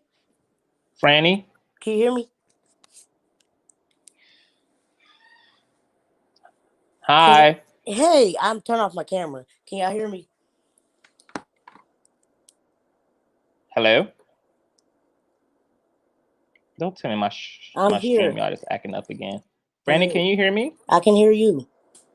Uh-oh. I'm the one who can't hear Franny, you guys. Hold on. My StreamYard always do this. Hold on, Franny. Let me... All right. I'm gonna have to jump out and jump on my phone. Let me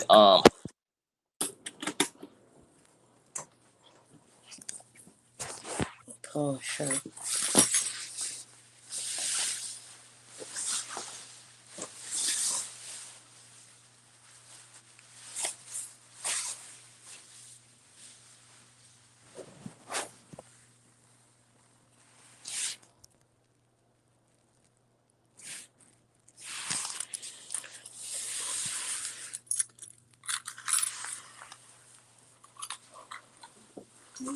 Hey, Franny. Hey, can you hear me? Yes, I can hear you. There we Hi, go. how are Can you? everybody hear us? Yes, everybody can hear us. All right, good. So look, this is random. I'm not a fan of anybody, Mm-hmm. you know. So, but it's too much going on that I Yes. can't sit back and listen to. I didn't even want my name to be out there because I want to be anonymous. But you know, I'm a real one, so we could do it like this, whatever. Okay. This stuff right here, I'm gonna go backwards, you know, Okay. because everyone else that has been on, I think that they're biased, and Mm-hmm. I don't want to do that. You know, Mm-hmm. I've known Reed since I was a kid, um, precisely 12 years old. You know, Mm-hmm. I'm now 27. I'll be 28 this year. But what I'm not gonna sit back and do is listen to lies because everyone that's an accuser, I know them personally. Uh-oh. Um, and this right here, I'm gonna tell everybody. I didn't even like Reed as a kid. Number one reason why was because his spirituality, prophesying and stuff. I'm a white Christian, you know, I'm Oh, black, but I, mm-hmm. I didn't, you know, even now I don't do the religious stuff, you know. Mm-hmm. So Reed was one that prophesied, read people they write, you know, and I didn't like it. You know, being at church, I didn't like it. And he wasn't my favorite person. However, I wanted to be anonymous because there's stories that I know. He's my brother's mentor, and I'm not going to give his name, but Mm-hmm. I asked my brother because my brother was a child too. If anything's ever happened, nothing ever happened.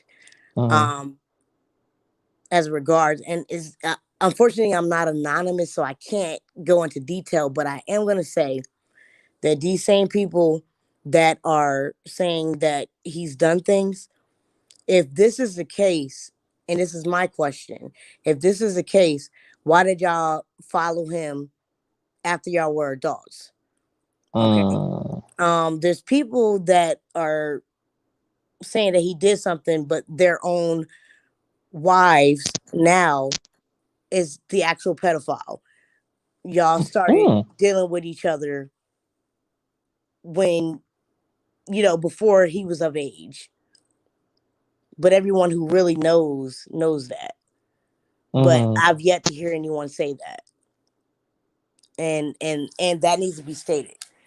Like how is this the case? And the person that got on, you know, the other day with you, Mm-hmm. they started telling all these stories. But one thing that they left out was they made it kind of look like Reed was trying to dead their relationship because of they didn't get permission. That's not the case. Hold on, who you talking about? Who was I up don't know here? the guy's name that came on. I guess it was day before yesterday. Uh-huh. He was saying that it wasn't politically correct, their relationship, but he never stated why. Are But you sure that you're talking about me or the other team and who they interviewed? no. Someone else came on your show to talk to Mm-hmm. you about their relationship with the accuser. Okay. Mm-hmm. They failed to mention. It's like they was being cute. They failed to mention some important factors on why uh the the the people left the church. The accuser and his wife left the church. Oh, so can you give us some intel I in terms am. of why? I am. I'm Mm-hmm. going to. The reason Okay. why they left was because it wasn't because they didn't get permission to be together. She was too old. Oh, you know what? I was told that she was 7 years his senior. And I was a child and she used to do my hair Wow. as a kid. She was too old. But nobody wants to tell that was the reason. And like I said, I'm not Reed's number one fan, but I am going to say, Latrice's So name was you brought up. Say it again. so so there was a older woman. There was a older woman involved with the Yes, teenage accuser. yes. He was the accuser currently. He Mm-hmm. was a teenager when they started messing around, and she was a Father grown woman. God. Father God. And that is why Reed said shut it down.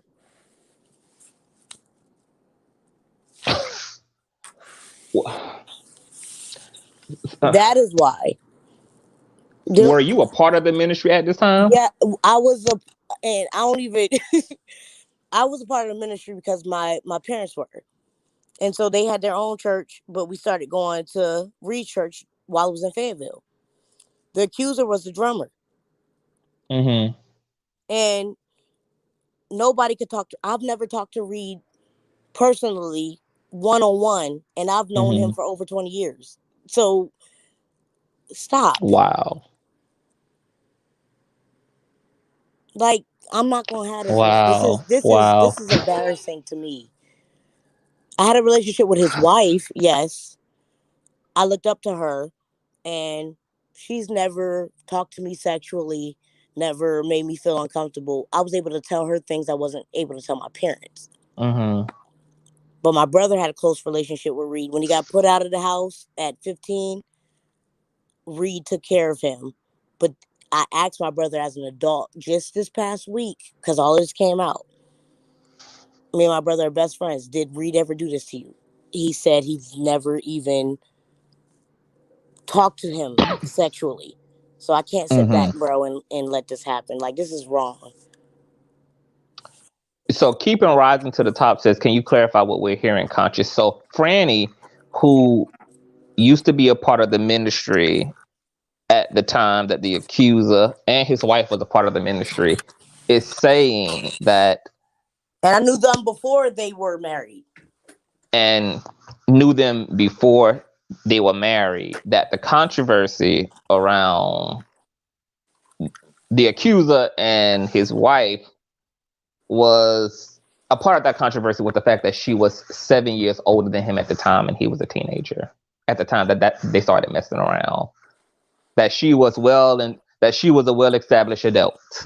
And he I was met, what, 16, I ain't 17? gonna say the name. When I met the accuser, he was not 14, 15. The ages he's naming, he wasn't that age when he met Reed. So it's not making sense. Nothing makes sense. The continuity is like not there at all. And let's also be clear here to the listeners. I'm not paid.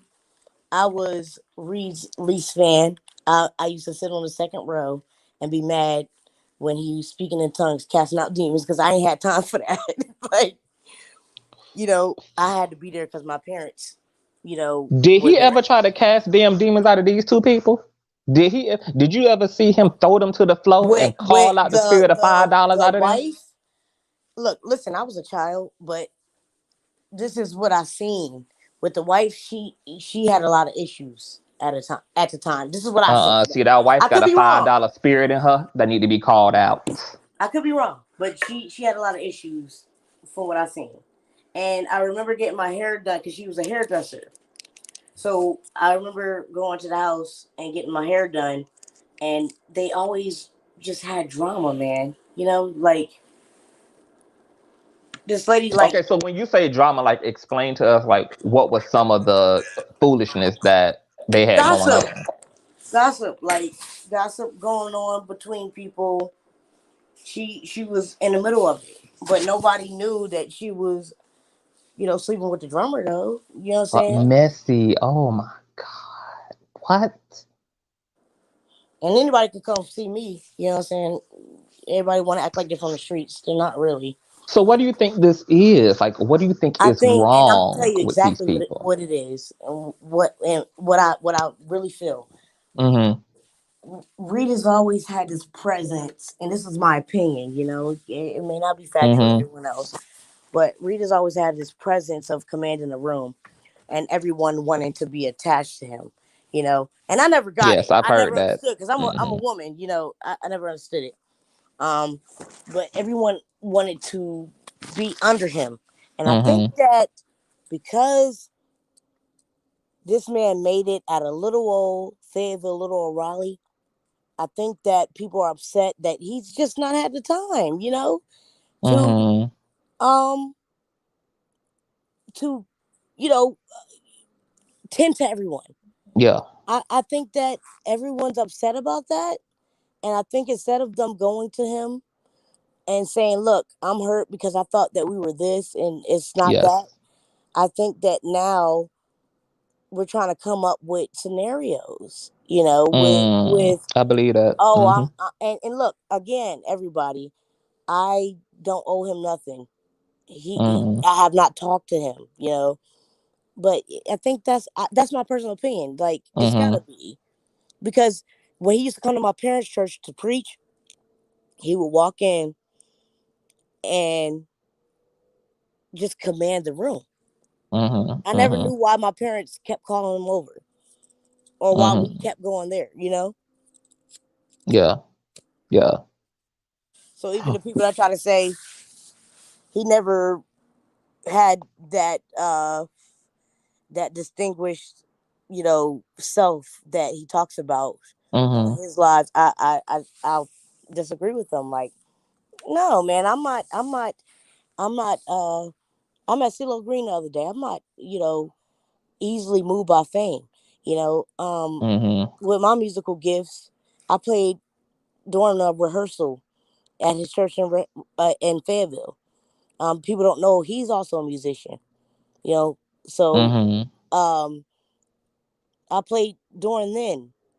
It's like just admit that you're hurt, that you are not as close as you wanted to be. But see, Yeah. the accuser is making these statements, but you were still there and moved to Atlanta to even try to still be in his surroundings, while he was singing and everything as a grown man. So if this happened, now mind you, I was molested and stuff. Ask me if my relationship with my molester. You think I followed him to Louisiana? I don't know not one. I didn't. Victim. Yeah. I don't want to talk about. I don't want to talk to him. I don't want to see you because if I do, it's smoke. Yeah. All I'm Yeah. saying is make it make sense. Wow. So a Fran. Don't say my name no Fran. more, child. Child, that's it. Because they gonna be mad at me. Because you know what I'm saying. I just You can't. done came and shook the goddamn table, honey. Yeah, this is not right, man. And everybody who I have spoken to have said the same thing that I even said this La- though. The people you spoke to, I said they sound too much like like Reed. Like they're still trying to say what people want to hear. No, you need to put somebody on here that they were so nice. they But were. that's how Reed, that was his model. Like that's how he modeled his disciples to be long suffering, compassionate, to be empathetic. And so And I like that wasn't was his the tone of disciple. them. You know, I wasn't his disciple. I was his least fan. But I gotta say though that this is not right, man. Even the people that are coming on and saying other things on the other shows here, I grew up with them, we grew up together, so Yeah. it's kind of like you are surrounded by people that, you didn't choose as friends. Y'all got to be friends because you got to see each other every day. Yeah, And you're even in the things proximity to each about, other. yeah, even the things about Chamaco and stuff, his wife was my teacher, you know, Mm. um, that my mom hired. And there were rumors that came out that, oh, her son's not really her son. Where? She was pregnant when she was my teacher. Wow. My mom came up there to her apartment. They were in an apartment to Mm-hmm. Mm-hmm. physically hold her baby. It's just, come on, man. Mm-hmm. Just got to stop. And what gets me, I'm going to say this. Mm-hmm. I'm not trying to take control of your show, but I'm going to say this. If nobody hears nothing else, Black people, with everything that's going on, why don't we congratulate someone who made it out instead of thinking about, I was there, what about me? That's what's disheartening about this whole thing is Reed didn't take all the money in the world. You can go be just like him. Go get it. Yeah. Yeah. Well, It's not that's right. so. With you describing a Reed as somebody who people used to be kind of All very, up on him, yeah, man. like very attracted. Everybody who I interviewed and spoke to on the record and off the record has said the same thing. A lot All of up. these He came to my young parents' men. house for dinner. Never forget. I had to be 13, 14, something like that. I had to be 13. I couldn't have been 14. He came to the house. My mom made dinner, right? And Mm-hmm. I never forget him walking in the house with this cologne that smelled super good and me being annoyed. Like, because I'm a Leo. I Mm-hmm. command the room.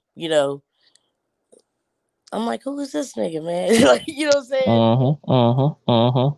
So I get it. I get where everybody's Overrated. at. Look, I you pretty much said the same thing that I said early on in this commentary. I believe these guys clearly have a lot of daddy issues, abandonment issues, and they didn't get the support or get the long term intimacy that they desired from Reed. And it's Mad Day, and I feel bad for people like Larry and all other light workers because Yeah. good, like fucked up things happen to good people. Fucked up You know things what gets happen to me? innocent people. My parents are pastors. I've watched them give to people who do shit like this and get up here and try to paint a bad picture, but you don't want to talk about how you didn't have no food and the person bought you food, or how you didn't have clothes and they took you shopping, or how you didn't have.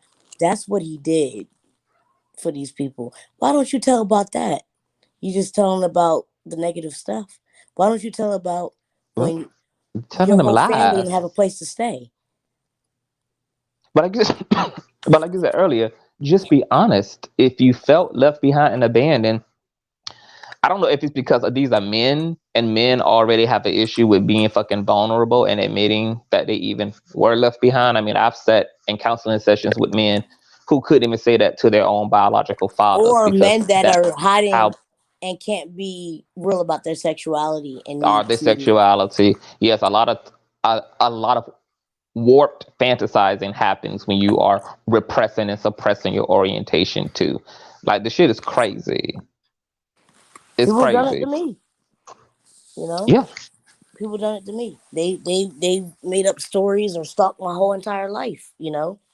But that's why I was saying earlier that this is the story of every empath's life. It ain't one empath that I know who has not gotten into proximity to some really fucked up ass people. Like you just are going to kind of inevitably walk into that as somebody who's trying to help people who you think want that help, need that help, who don't always take that help, and then turn that shit against you. Well, what I want to say too, one last thing before we get off is this. Now I'm about to shake the table. Why don't we tell our secrets? Why don't we tell what we've Or done? they won't do that. Oh no, they won't do Because that. Like that's too there's much like things that right. Reed has cleaned up for them as well that Mm-hmm. everybody don't know about. Mm-hmm. Mm-hmm. So why don't we? explain ourselves as the predator then, since that's really what has been cleaned up, that nobody really knows about. But I'm going to tell you this. Mm-hmm. Everybody, I'll even drop the address. I mean, dude, you come see me if there's an issue with this. Please don't. It is what it is. Don't drop no damn address. It is what Okay. it is. But I'm disgusted by this, man. Get y'all shit together, bro. Y'all wrong for this, man. Mm. And he ain't Well, even I my think, favorite person when I said it. look, I appreciate you coming on and dropping that. And I did forget to mention that 7 years his senior situation in my Yep. previous commentary. I'm glad you came and brought that, and you brought more clarity that even you witnessed these guys have a profound admiration for Larry and continue to want to be in his space and be a part of his life well after they claim this abuse happened, Yep. well into their adulthood, still wanted to Go on align. their Facebook. You'll see it. Pictures well Yeah, after I've seen it. the even the 20s. Y'all Mm-hmm. there. Mm-hmm. Mm-hmm. Mm-hmm. But yeah, man, Mm-hmm. that's it, I've man. seen it. Okay. Well, I thank you so much for coming on board. Oh yeah, I anytime. appreciate you. There it is, you guys, baby. And the plot motherfucking thickens. Let me say, once you get down to the nitty gritty of this, y'all,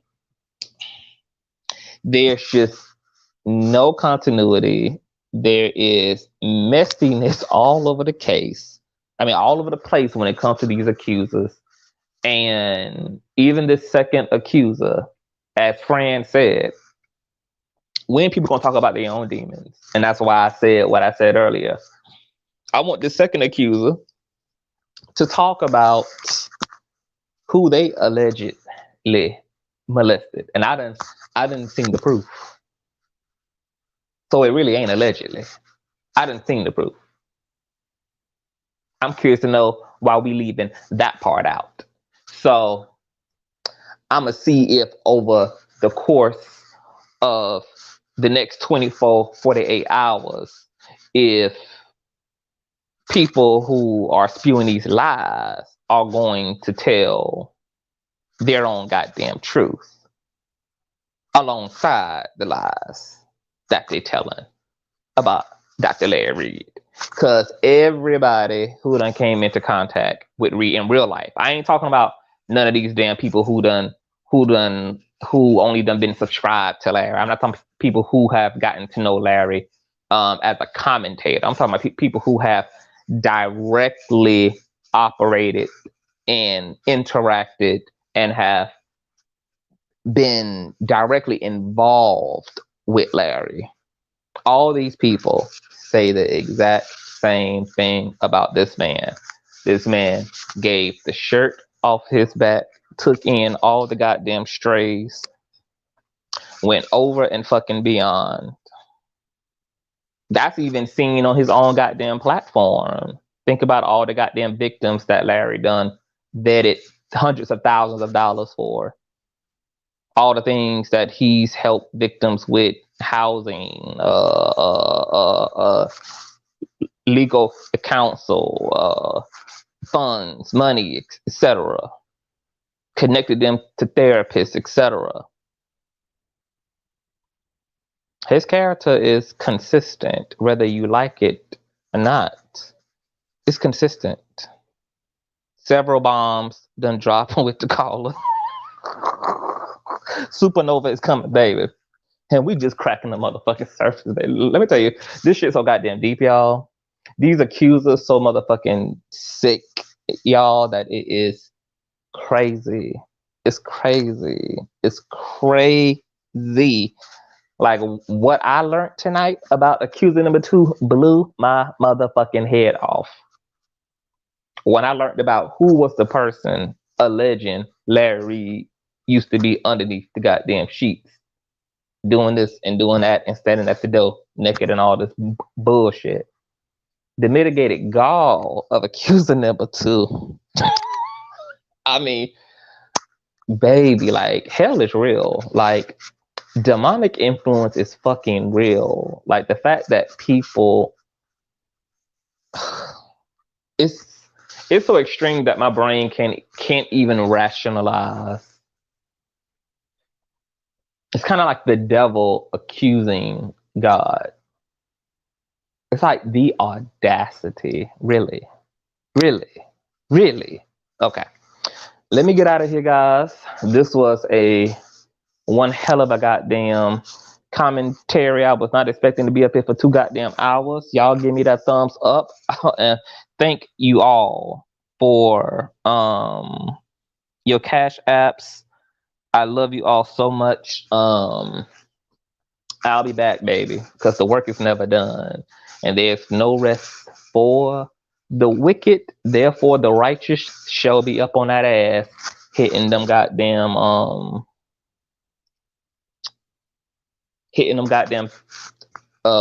what you call it? Third shifts? Is it third shifts? 24-hour shifts? Some 12-hour shifts? See, but you can tell I'm tired as hell. But yes, pray for Fran, honey. Fran say she ain't worried and she shouldn't be, because all these hoes is pussy any motherfucking way. Okay? All them hiding behind avatars and all type of stupid ass shit. All their ass is barking no motherfucking bite, and all their ass will be seeing Reid in motherfucking court. And that's on period poop. So I will talk to you guys tomorrow more than likely, okay? Love y'all. Good night.